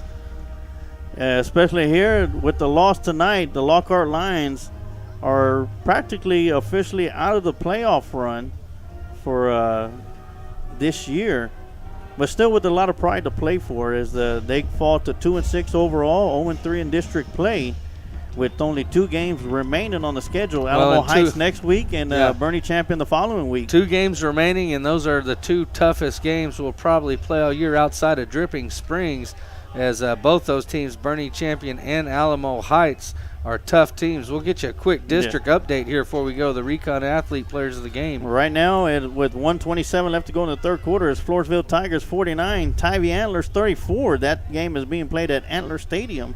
And at Mule Stadium, with 24 seconds left to go, it is Alamo Heights 21, Chargers 17. So it sounds like Alamo Heights will take down Bernie Champion tonight, which is, that's a big deal. That's a tough game for them. Yes. Bernie Champion's a tough team. Alamo Heights clawing their way up into the state rankings this year. So that'll definitely be a tough game next week for Lockhart. And as always, over the past 4 or 5 years, our last game of the season, Bernie Champion, and they're coming into our house this time. So one more away game, then we're back here at Lions Field to close out the season. Yeah, well, right now, welcome everybody to the Recon Athlete postgame show. Of course, with the Recon Athlete postgame show, we have your postgame honors, as we're going to have your Recon Athlete Offensive Player of the Game to start tonight, this afternoon off, and this evening off. And go ahead, TD, take it away. So tonight, our Recon Athlete Offensive Player of the Night is obvious. I think it's going to be Sean McKinney. He ran the ball well all night long, despite going to lose 1, gain 10 there for a while. But Sean McKinney, really the workhorse of this offense tonight. He carried the ball well over 20 times. Don't have an exact count on it. We'll definitely get you stats from next week, because I know he got up close to 100 yards. He had a touchdown on the evening and just overall played a great game. So hats off to Sean McKinney, your Recon Athlete Offensive Player of the Game. And, of course, it reminds me of an NFL Hall of Famer who played for the Detroit Lions. He would get -2, 2 yards, -3 yards, -4 yards, and then pop open a 50-yard touchdown run. And Barry Sanders. But congratulations to Sean McKinney, your Recon Athlete Offensive Player of the Game. And for the Recon Athlete Defensive Player of the Game is going to go to Josh Ramos, who had a strip fumble and was in there on several tackles and key plays for the defense for the Lockhart Lions. And so congratulations to Josh Ramos and Sean McKinney. You are tonight's Recon Athlete Players of the Game for right here on the Lions Pride Sports broadcast. Before we head out, any final thoughts from the coach? Just regroup, Sarge. Alamo Heights is a very good football team. They're undefeated. Hopefully they have a bad game against us after the big win tonight. Hopefully they'll won't be hitting their high-powered offense will slow down, and we can be able to keep up with them and score some points and maybe pull up an upset. Yeah, and it is the final right now at Alamo Heights. The Mules defeat the Chargers 21-17. And any final thoughts from Eric? I just enjoyed being here tonight and y'all having me up in the press box here, press area. And and thank y'all for all the kind words. I'll definitely take them back home and share them with everybody. Appreciate y'all having me. Coach, you had something? Yes, I would like to invite everybody out to see the Little Lions play tomorrow. The senior team plays at 5:15. The juniors play at what time, TD? The juniors are playing at 4:30 tomorrow. Okay, 4:30. Come out, support the Lions. These are our future Lockhart Lions, so we need a lot of support and finish the year on a good note. Yeah, it's their last game of the year, folks. So if you want to see a little bit more Lockhart football before the weekend's over, come on over there to San Marcos, just off Hunter Road, and watch some of those little Lockhart Lions team plays, as no doubt you'll see some of those kids out here on this field in the years to come. Tonight was CFPO night here, as we saw the CFPO players come out. That was great to see. I'm sure I'll be going back to watch that one, see if I can spot my son on there. Oh, yeah. But that's going to do it for us tonight here on the Lions Pride Sports broadcast from Lionsfield. Medina Valley 21, the Lockhart Lions 20, and a heartbreak loss once again for the Lockhart Lions. But that's going to do it for us tonight. I want to thank everybody for tuning in and watching tonight's broadcast of Lockhart Lion football. And like I always say, you can take the lion out of Lockhart, but you can never take the heart out of Lockhart. Go Lions. Thank you for watching today's Lions Pride Sports broadcast, brought to you by the main sponsor, Recon Athlete. And remember, like the Sarge always says, you can take the lion out of Lockhart, but you can never take the heart out of